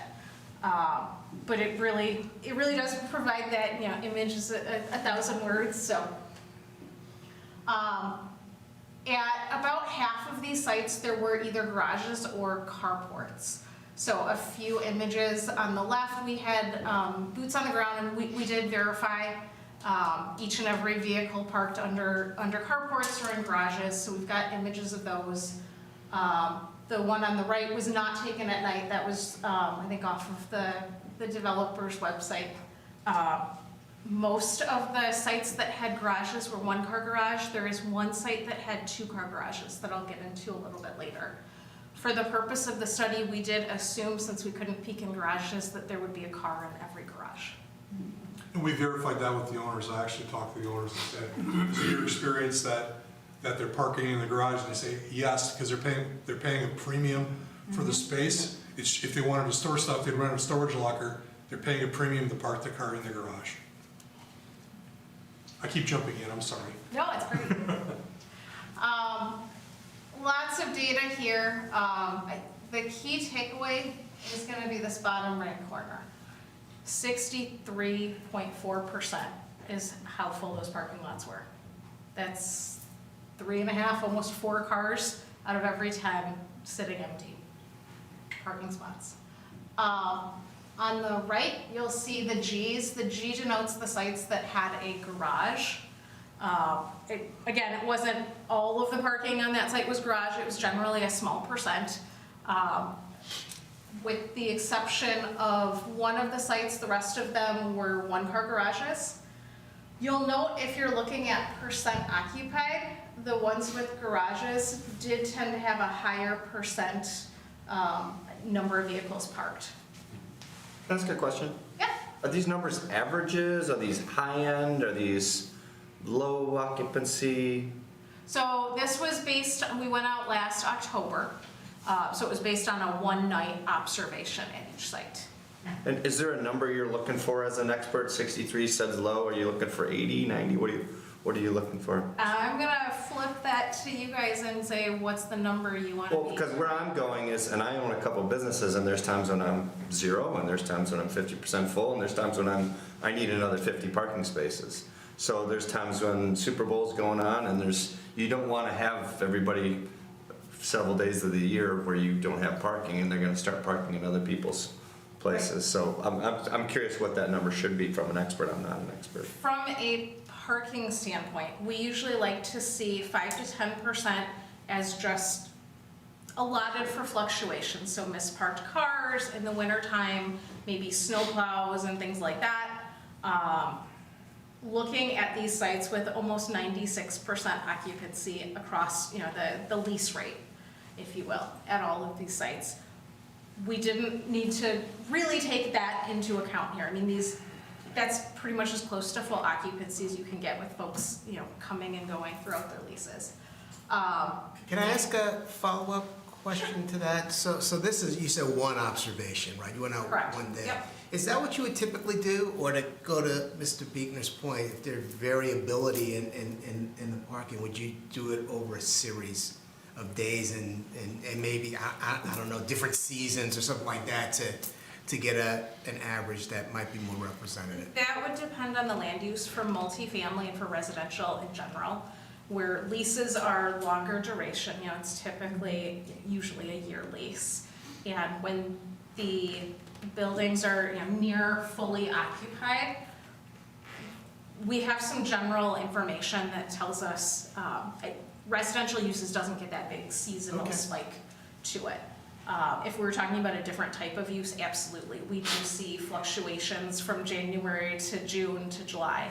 The Urban Land Institute is one of the resources we use, and we use this in shared parking studies as well. They have tables in there that shows the variation for each land use and building type by month and then by hour of day. And then when we're doing shared parking studies, we kind of stack that up and say, okay, for a grocery store, this is the peak hour, and we'll look at it across all 12 months of the year. For residential, this is what it is. So for this particular one, the week that we Do you studied think this in is October is representative? representative. Yeah, it was busy. I have a quick question. I'm looking at page 92 in our packet, and this is about Continental Flats. Yes. It's a total unit of 59, 7 studio units, 51 bedroom and 2 bedroom, 2 units. That image that you have there is pretty stark in terms of occupation of the parking spots. And I see on your table up there, it says 111 parking spaces required, 98 provided, and 56 parking spaces occupied. This image and that data, I don't see that they are correlated. Yeah, so the image that Ms. Prokis has on her screen for that page, that is the correspondence between staff and us with kind of the setting up the stage for each site, looking at how many parking spots and staff notes. The further in that packet, there's a section in the appendix that will have images that look like this.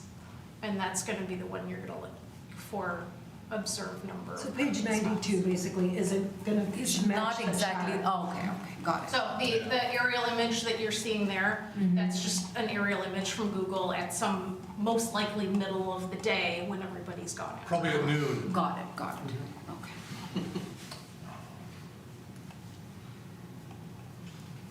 So across all 10 sites, 63.4% of parking spots were occupied. Percent ranges across all these sites, roughly 50 to 80% occupied, but again, all of those ones with garages did tend to skew higher. The ones with just surface lots tended to skew a little lower. If I may, Madam Chair. Yeah, go ahead. I think with the comment that we had emailed regarding, focusing just on multifamily, I can understand why we prioritize multifamily. I think a lot of the projects that we end up having coming in front of us are mixed use. And so we need to factor in commercial requirements and what do certain commercial uses require in terms of parking. So I think that's at least something that I'm a little, like, how do we factor that in along with this, if that makes sense? Like, obviously, you know, an apartment's gonna be better at night, but, you know, on the first floor, it's a restaurant, or it's a brunch place. And so brunch is when it's gonna be slammed or have a heavy parking lot. So I guess I'm just curious, how does that factor into all of the context that this is provided?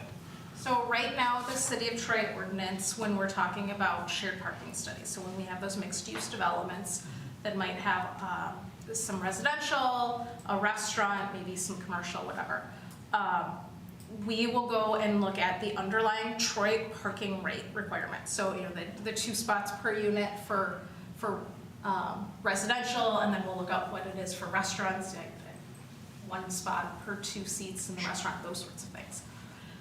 And then we'll take a look at the Urban Land Institute, which is a national publication, and we say, okay, at 2 o'clock in the afternoon, residential is occupied maybe only 20%. And I'm making up these numbers, but they're in the book. Sure. At 9 o'clock at night, the restaurant use is starting to wind down, but generally, you know, there's still people there. But at that same time of day, you've got residents starting to come home. So we're kind of laying out in a grid, if you will, or spreadsheet, hour by hour for stacking each of these uses, and then looking at the cumulative number, finding where the greatest parking demand is, and that's going to depend on every site. If it skews more heavily like hotel and residential, we know they're going to have a greatest parking demand at night. If the ratio of commercial use, restaurants, things like that, then it might be that overlapping evening hours where people are still in the businesses, but also coming back home. Yeah, go ahead. So then my understanding, based on how you've explained it, and please correct me if I'm wrong, is that you're able to extrapolate the actual requirement for the parking. It will vary based on the type of commercial use, and then this data can basically be amalgamated to create an accurate understanding of what kind of parking is needed on a site. Right, we are anticipating the number of parking spaces that will need to be used hour by hour for the individual mixes on the site. And that's where we get to the case-by-case basis, where there's always a little section in our report saying OHM looked at the parking and they say that it is appropriately parked, or it's, you know, et cetera, et cetera. I very much appreciate that explanation, and I think that at least helps address, you know, why the focus was on multifamily specifically as opposed to branching out into more commercial uses. So thank you.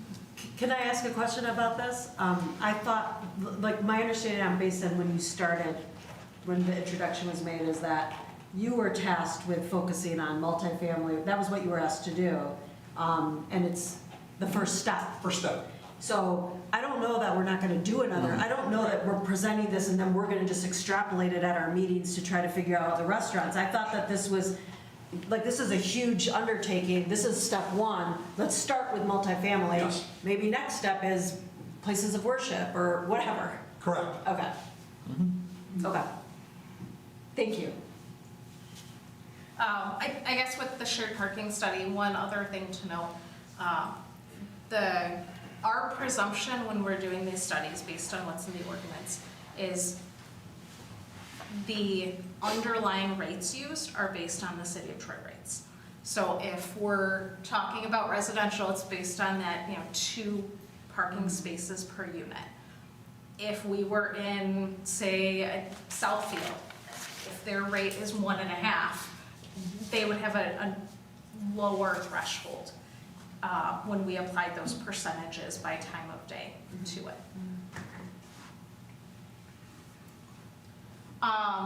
So Amber Town Center, I am showing this as another example. The top aerial image was an aerial just from Google, middle of the day, not part of this study. The bottom image is the one that was conducted with the drone LiDAR, so those red dots represent parked vehicles in the middle of the night. Amber Town Center is unique. It is a smaller site, only 46 units. Of those, 21 garage units are present, and they are all 2-car garages. When we started reviewing the data, you'll see that was one of the ones that sticks out to us as an outlier. The initial presumption going in was that there would be 2 cars in every one of those garage units. Is that true? Are people using them for bikes? We don't know, but starting more conservatively, we assume they're gonna be fully occupied. When we look at the end data, that does skew where that magic number needs to be though. Okay, so regarding your earlier question, this is only showing available parking spaces. So there's 20 here, then there's 11 here, 5 here, 2 handicapped here, 21. So it's just, and then this is showing the dots are Occupancy. the parked cars. And we're assuming 100% maxed out in the garages where you can't actually see. Yes, that's what we started with, yep. All right, so taking what we saw, that's the occupied parking spaces column on the left, and we started looking at sensitivity analysis. Across all of these sites, what's the magic number if we were to wave our wand and try and right park all of these sites? What does that magic number need to be? In Amber Town Center, which is the one with 2-car garages, you'll notice if we go to 1.5 spaces per unit, it doesn't work. The red represents it doesn't work. The green represents it works. So if we're trying to park 100% of what we saw in October at 96, almost 96% occupied, a rate around 1.7. And that's just a flat rate, not accounting for, studio and 2-bedroom and all that, just average per dwelling unit. 1.7 does it.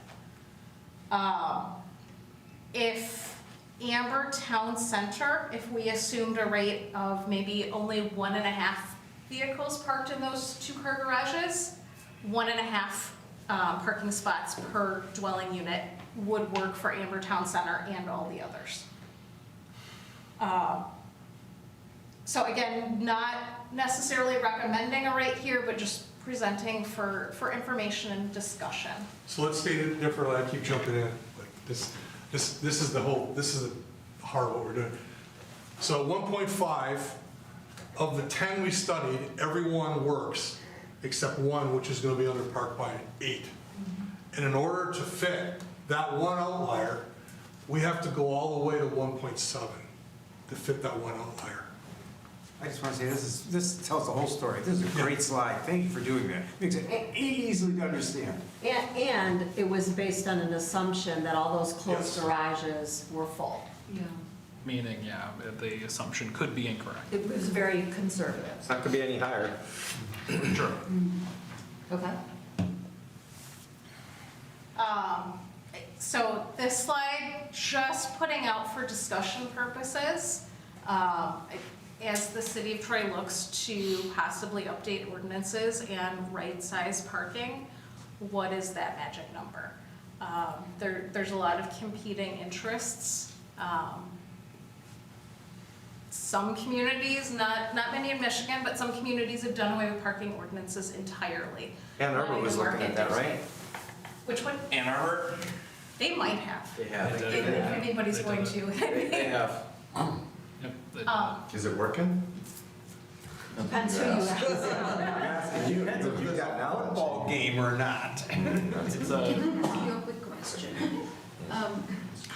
So the parking spaces that you looked at in the morning hours, just your Google image that is, that also includes guest spaces, right? So in the nighttime between 12 and 4, even those guest spaces were occupied in many cases? That is we didn't break out these ones were allocated for handicap accessible parking, these ones were signed only for gas. We were just looking at total numbers. That's a great point. So this, whatever number we come up with is the number. It's not this, and then we're gonna do guest spaces. The number is the number that incorporates guests into, because when we fly the drone at night, the drone doesn't recognize what's a guest and what's Exactly. a tenant. Yeah. So as you folks look at different competing interests or maybe priorities. If there's an interest in prioritizing or incentivizing more affordable housing and studio type units, or more whatever the case may be. The end equation or whatever numbers get used, there's some room to play there. So just a couple options for consideration. And that's all I've got. I'm sorry, can you go back to that previous slide? I was waiting for you to go through it. So 1.5 per unit, 1.7, I know those were the two columns, but then you add 1.75 spaces for one bedrooms, because the first two are basically like, we don't Just a care. flat rate, Yeah, we yep. don't care how many bedrooms, we're not even gonna ask. But then you have options for if we ask, like if we want to be specific based on what they're bringing us, and that would be where the incentives go, is that what you're saying? Right, so, when we look back at the prior slide, this is just a flat rate, trying to evaluate, is the priority to make sure every person will have a parking spot no matter what. If we do that, there's going to be empty parking spots, and there's going to be more of them. Or is it to try and get close to, fitting most of these sites most of the time? If everybody holds a Super Bowl party at the same night, we might not have enough parking spots that night. Those types of situations. So looking at this, here's just a couple possible equations or rates. If the goal is to incentivize studios or to react to developers who are requesting, the studio or efficiency apartments don't have families using them. They only need one car. There's an option to retain that part of the ordinance, and then just lower that rate that you have right now at 2 for the one bedroom and greater units. We did see, looking at the prior slide and the breakdown of 2 and 3 bedroom units, logically it follows the 2 and 3 bedroom units are generally going to be larger families or groups of people living together that most likely have a higher vehicle ownership. So maybe it's, putting that higher rate just on those 2 and 3 bedroom units and going with a lower base rate for studio or studio and 1 bedroom. Can you go back to that table for us, please? So in this table, I'm seeing the Phoenix at Troy Crossing is the one that comes closest to what has been provided to what a 1.5 expectation would be like. It's 194 and 197, it's not too different. So seems like that's the only one that is quite close to what you are suggesting to what it is right now. Which is interesting to see. Is the Phoenix at Troy Crossing, is that the one on Big Beaver? Big Beaver, a little bit east of John R. John R. Okay, got that. The new one. Yeah, the new one, yes. Can I ask why Lindsay Center wasn't considered in this? Wasn't finished yet. Because that was the one that I was worried about the parking. And so I was very curious about that. Which one was that? Lindsay Center. Because they built those new buildings, I felt that it was very underparked, and so I was worried about it. I have a question about your experience. Have you, we talked about Ann Arbor, and people said it depends who you ask, but are there studies that show, like, do cities enter data that you can then look at saying this is what we did and this is how it's working for us, some analysis, so we're not the ones doing it, and then having, like, cities like Troy to compare it. Is there that kind of data available? There is. So ITE is another international organization, and they collect the data, and it's usually submitted by developers or traffic engineers on behalf of municipalities or on behalf of developers. And it's when they go out and do a parking study, they'll count that, and then that data gets shared back. And then periodically, it's maybe every 4 or 5 years, they collect all that data on a national basis, and they sort it out by the size, by the area. Is it rural, suburban? Is it near transit? Is it an urban area? Lots of different statistical ways to dice and slice it. And then they'll put out what are the average rates. There's some fitted curve rates, so looking at different sizes of developments and where that magic number lies.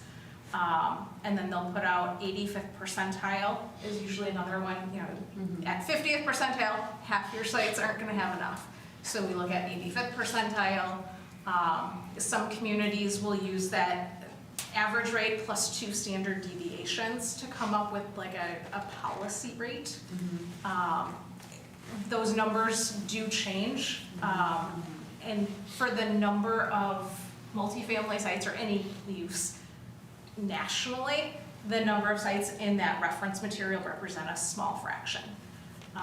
For individual uses, and they do shave out, you know, data that's 20 years old or 30 years old, they start to prune out over time. But is a site in California that's considered suburban comparable to Troy? So we have that data. Okay, thank you. Mr. Fox? You referenced studio apartments / economic efficient, I think was the term, apartments. Where did those factor, and maybe this is a question for the larger planning department, in terms of the conversation around missing middle? And I guess what I mean by that is I see an interesting opportunity here to potentially incentivize some more of the builds that we've been kind of missing by potentially offering like lower rates for parking for those kind of missing middle opportunities to kind of, you know, provide incentives for those types of things to go in. So I guess in the context of all this, where would you guys kind of factor in the missing middle conversation? Well, I think that's the goal of this is we hear developers tell us that we're requiring too much parking. They're committing valuable land to asphalt parking spaces that aren't used. So by determining what the actual number is, we improve the developability, the development potential of the parcel and allow for more units. Well, and then if I may. Yeah, go ahead, go ahead. Well, then I guess what I would put out to my fellow planning commissioners to please, you know, disagree with or argue with or agree with, depending on where you fall. I personally am a fan of the idea of, number one, lowering our overall requirements. I mean, I think we see the math works pretty well for 1.5. But then looking at a potential one for those more economically efficient units as a means to encourage more options and variety in housing that's brought in to different developments here. So that's at least where I'm at, is kind of a tiered based on the type of housing. But obviously, you know, this is a conversation, so. I mean, I'll respond to that. I definitely agree that we need to reduce parking. I think that's something we all kind of agree with. But one thing that I really can't stand is that for some reason, that's not what's happening. Like we're seeing developers bring us efficiencies and they're renting at things that to me are, it's just not quality of life. Meaning it's so small and it's not even a good deal. Like they're still overpriced. So we have to figure out, because that's not really the goal that we're trying to solve. One idea that I had is on page 79. It says, as shown, blah, blah, blah. Then it says, this is a significant amount of pavement, about 1.6 acres, that would no longer be required and could be allocated to green space, pedestrian facilities, whatever. Conversely, the area saved could also be used to increase the size of the building and thus the number of apartments placed on the site. So for me, that second part is like, no, that's not what we want. It's the first part.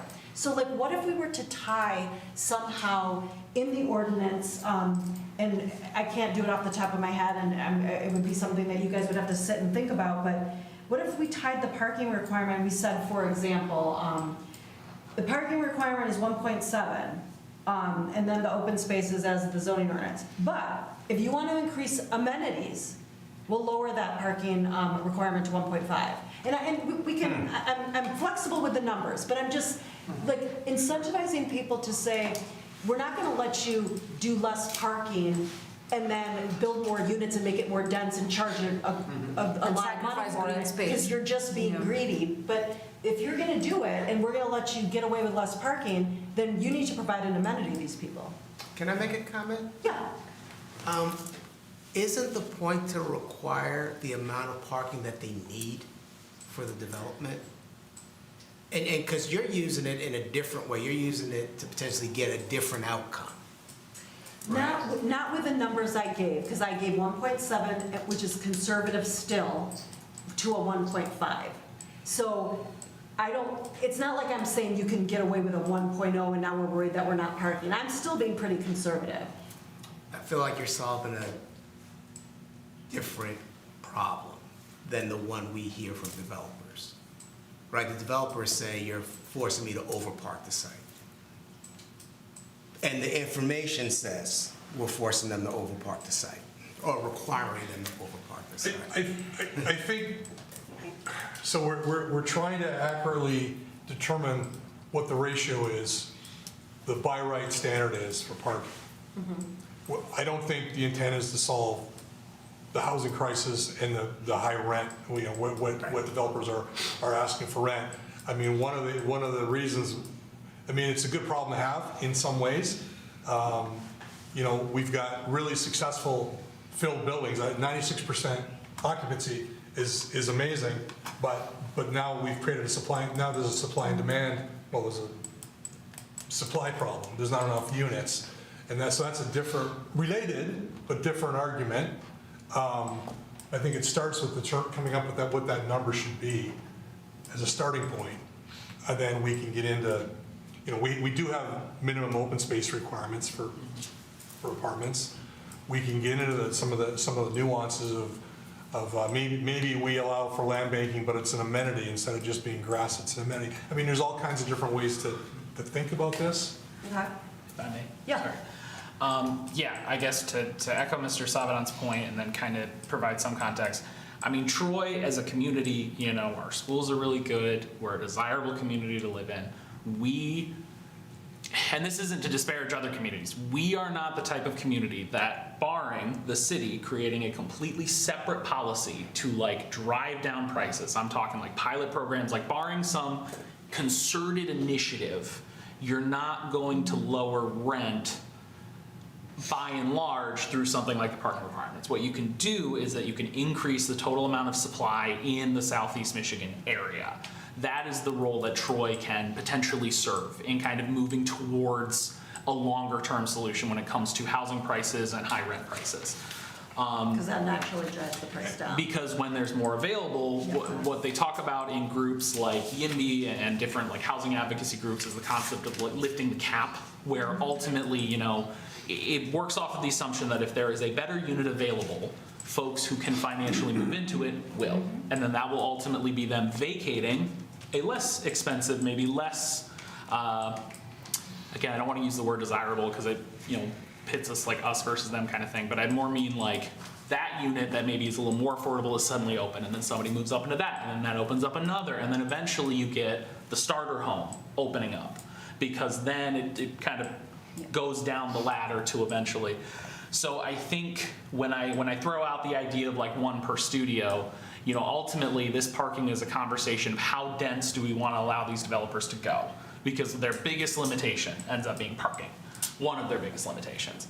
And to me, if we allow leeway for kind of studio units or smaller units where it's safer to assume that it'll be one person who's living there, presumably working somewhere close by, working in the city somewhere, if we kind of offer lower parking in those situations, it will increase the overall density, thus increasing supply.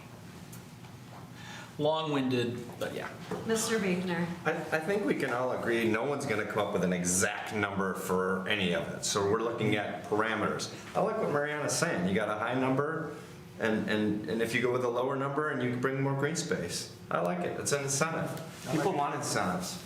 And I don't disagree with you, but I just think we could do both things at the same time, help a little bit. That's where I would lean towards. Thank you. And Sarah, if I could ask you, it's 1.072 really random, then 1.25, 1.5, and there's like a little bit of red and then almost all green. What if, can you do it with like a 1.35 or a 1.4 to see where we get to? Yeah, we can play with the numbers and create this, you know, for different equations where it's, you know, breakdown per, you know, one rate for studios, another rate for those 2 and 3 bedroom. or, looking at some of the interim numbers here. Part of that was guessing Yeah, what yeah. number we might put in an ordinance rate, and would there be a comfort level with, an odd Right. fraction? Because like a few years ago, I feel like I have evolved. A few years ago, I would have been like 1.7, we're not going any lower. Now, I feel like I'm like. Keep it an open mind. Yeah, keep it an open mind. And I kind of feel like I guess I want to ask your professional opinion, because this is what you do. Like, what column are you comfortable with? Are you comfortable with a 1.250? We have seen parking trend down. I am in a suburban community, I live in Commerce, so I'm still like, I need a spot to park my car, and, I'll pick the, parking spot that's further away as long as I have guaranteed parking and I don't have to loop the parking lot a couple times. But I know my coworkers and some of the younger staff I work with, it's a totally different philosophy, so it's a changing world. It is a changing world. Young of today do not want to own homes, do not want to buy cars. We have to be cognizant about how we are reducing this asphalt space. And I, for one, definitely would lean anywhere between 1.25 and 1.5. I think that is our sweet spot. And the other thing too is, I agree with the housing argument. I'm on that same thing too, but I'd rather first attack the problem of overparking than housing. And housing is not something that we can deal with because there are playing a big role in all this, economy, market, everything. There are too many dynamics there. Knowing what Troy is, little urban, mostly suburban, we need cars. For one, we need cars. And this grid that you have there is such a fantastic one. I would really like to kind of have this all the time in front of me when mixed-use developments come in front of us. And 1.5 is great. Looking at this, we will achieve most of them, but why do 1.5 if we can achieve it with 1.25 or 1.3? Yeah, go ahead. So I don't think we're going to come up with a magic number tonight. Yeah. I think we've had a lot of discussion, and maybe our heads are starting to get a little pained here. Mine certainly is. So is it fair to say maybe from a philosophy standpoint, we probably don't want to be here because that doesn't really solve much. We probably want to be somewhere in the neighborhood of over here, but maybe we have to nuance the number to get rid of this red. Like maybe we're a little creative with the formula. Well, I was thinking if we could bring the number down from 1.5 and still only keep Amber Town Center red, I think there's a way to move it down and Yeah. more wouldn't get red. Yeah. That's the. That kind of thinking, do we philosophically agree with that kind of thinking? 1.45. Yeah. Because I don't want to go down an aggressive approach if it's one person and Yes. everyone else says, no, it's got to be two. Correct. So we want to kind of, The day that I'm the most aggressive person on here. But I would be like the her day. breakdown. But I like the breakdown that, I'm sorry, I forgot your name. Sarah. I like the breakdown that she talked about. Studio, 1 bedroom, 2 bedroom. Yeah. I think that will be a nice data to have. and there may be a nuance in the mix types where we can talk about internally we want a right park, we'll be creative, we got a great team that works with us. Sarah's done a great job. Full disclosure, we've talked about OHM maybe presenting this at a MAP conference type, this type kind of approach, and I think the document that they worked on, I think is fantastic. Maybe there's a little bit of work to done, maybe another section involving what the planning commission came up with to kind of final it out. Then they can take this whole study and they can present it, and this is what Troy did from beginning to end and tell the story. Yep. I do want to point out in the draft version, the columns that talk about ordinance rates, that was calculated without the one for studio. So the ordinance rate column in your draft report has since been updated. Okay. Thank you very much. Is everyone else set with this, Yep. with this item? Thank you. Thank you so much. Thank you very much. We may see Sarah again if we have to. We're not going to drag her here 20 times back and forth, but thank you very much. That was awesome. Thank you. For the opportunity. Yeah. And those drone images were cool. Never knew they could do that, but wow. Seeing no one here for public comment for items on the agenda, I think we're going to move on to Planning Commission comment, and I'm going to just start with Tyler. Mr. Fox. ZBA, everything's going good. We had 2 resignations off of ZBA, so both of our alternates have become permanent members now, and I believe City Council's in the process of appointing 2 new alternates. But overall, everything's moving smoothly on that end. Did we want to talk about next meeting, the 2nd August meeting? How we don't have anything coming? Yeah, we've got some, I'm trying to pull this up. We've got some items on those of you know, we have a conference room with a board. It's like a whiteboard, the whole wall's a whiteboard, and we track our meetings. And right now, we have no items ready to go in 2 weeks. We have some items coming up that can go in September. We plan to bring the North Troy language back, and there's a PUD that hasn't quite dropped with revised plans yet. So are we okay with canceling and meeting in 2 weeks? Anyone strongly object to holding a meeting with nothing on it? Okay, so we'll send out cancellation notice for that. Perfect. Great. Thanks for bringing that up, Mr. Fox. Ms. Malala Holly. I actually was about to say that I won't be here the next meeting, and now you are. So thank you.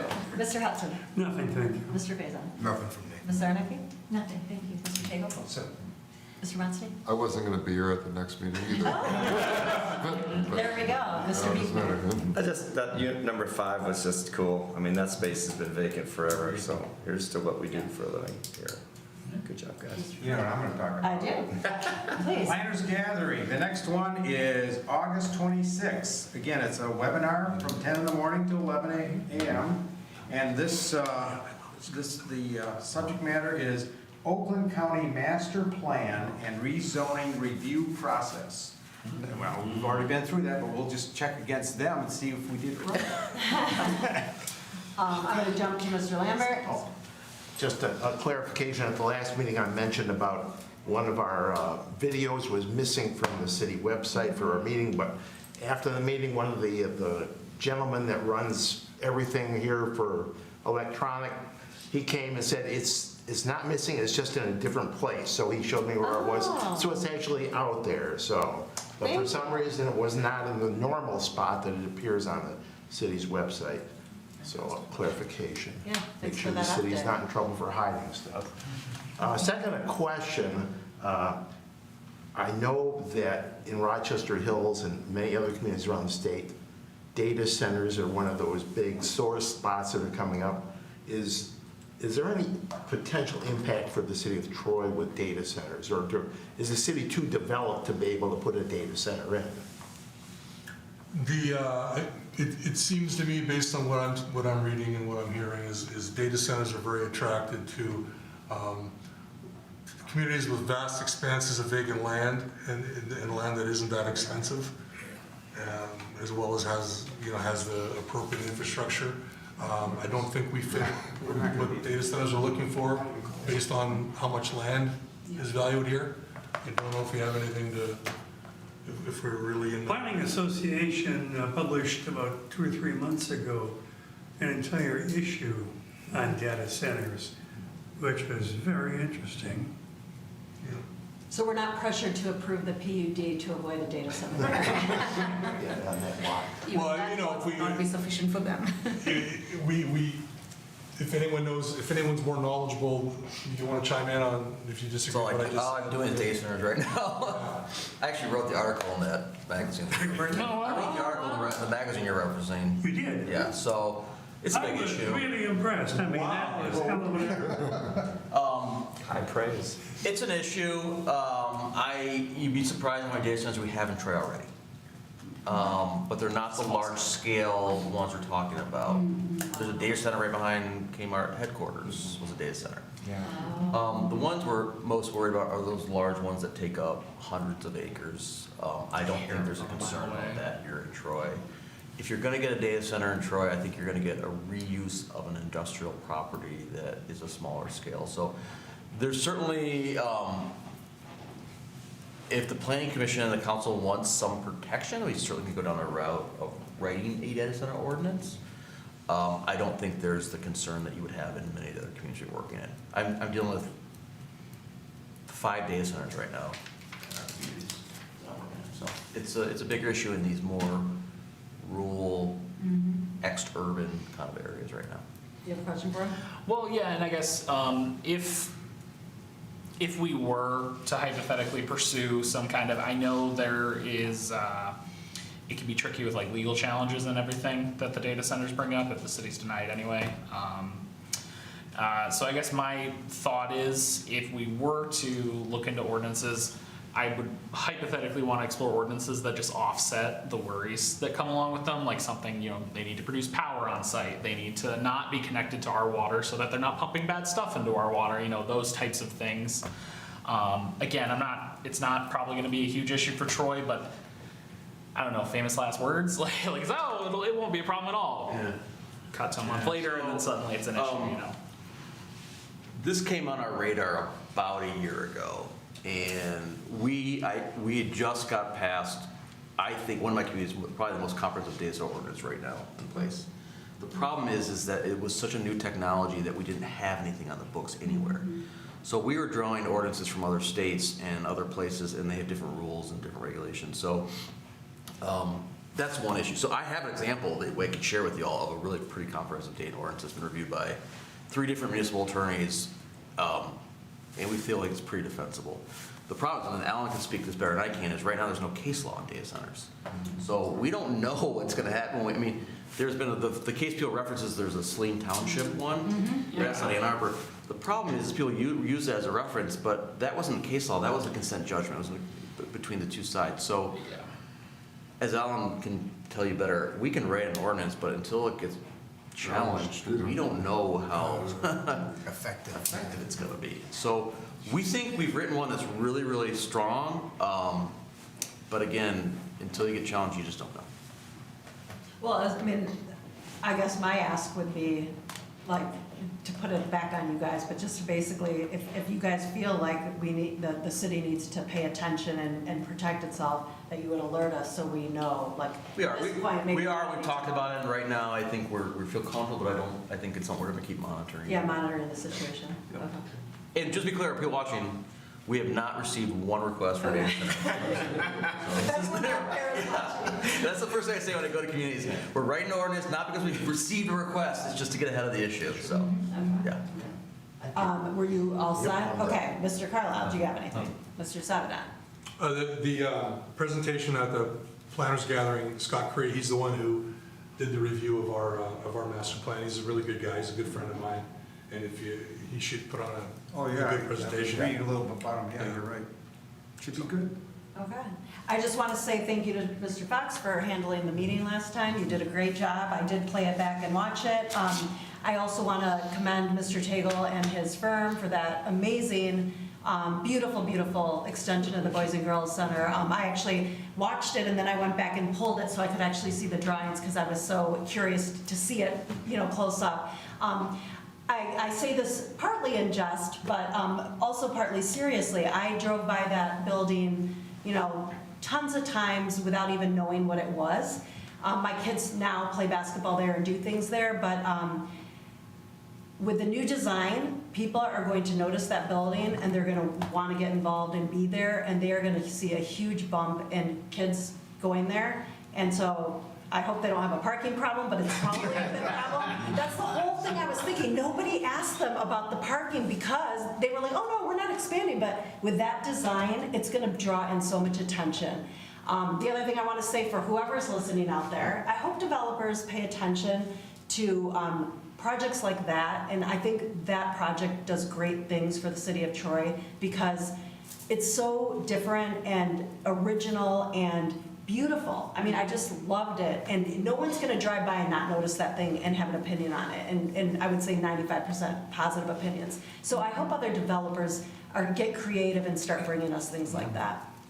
And just a shout out to Michelle, who's works with John. I agree, she did a great job on the design. We have a young intern who's getting her master's in architecture, and she reached out to Michelle from a woman to a woman in the architecture field, which I would argue is probably underrepresented with women.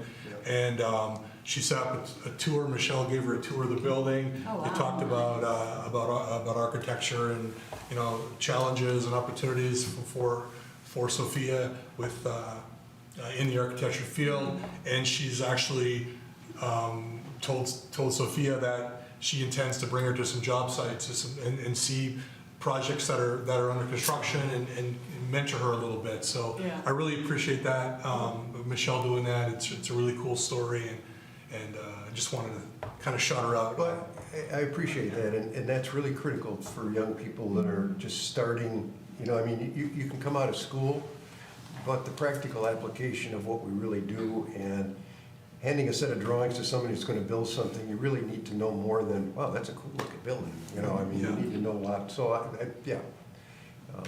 And I also have to, sorry to interrupt, but I also have to say, you know, it's a Boys and Girls Club, and I did hear at the end, somebody said we have the funding, it was a private donation. That's fantastic. But it's not a for-profit business or something like that, and yet you still gave them a beautiful design. And I you know, when we have developers come in and say, yeah, it's just cost prohibitive, it can't be done, then you gotta get creative. So I just really appreciate that. So it almost is even better that it's the Boys and Girls Club and they have that cool design. You know, I just loved it. Well, thank you. Oh, thank you very much. And one last thing, I just wanted to say that, you know, I've been on the Planning Commission for 7 years, and this is this is my 7th year. This is the first year that I said yes to the MAP conference, the annual conference. And so I'm going to be going at the end of September, or early October, with some of you, I think, are going. And so I just want to thank the city of Troy for that great opportunity. I'm really excited. I feel like my kids are finally at an age where I can do it. You know, I'm really looking forward to reporting back, and I just want to thank the city of Troy for supporting planning commissioners to attend that. So looking forward to it. Who's the total list of who's going? Tom, Mr. Lambert, Ms. Paracas, you, and Mr. Craig. Okay, lovely. Do you guys go? Oh, you guys go too? Okay. They got a table there. Oh, you guys are working. But yeah, so that's a lot of us. Okay, so that's great. So that's all I have. Does anyone else have anything else? All right, meeting adjourned. Thank you, everyone.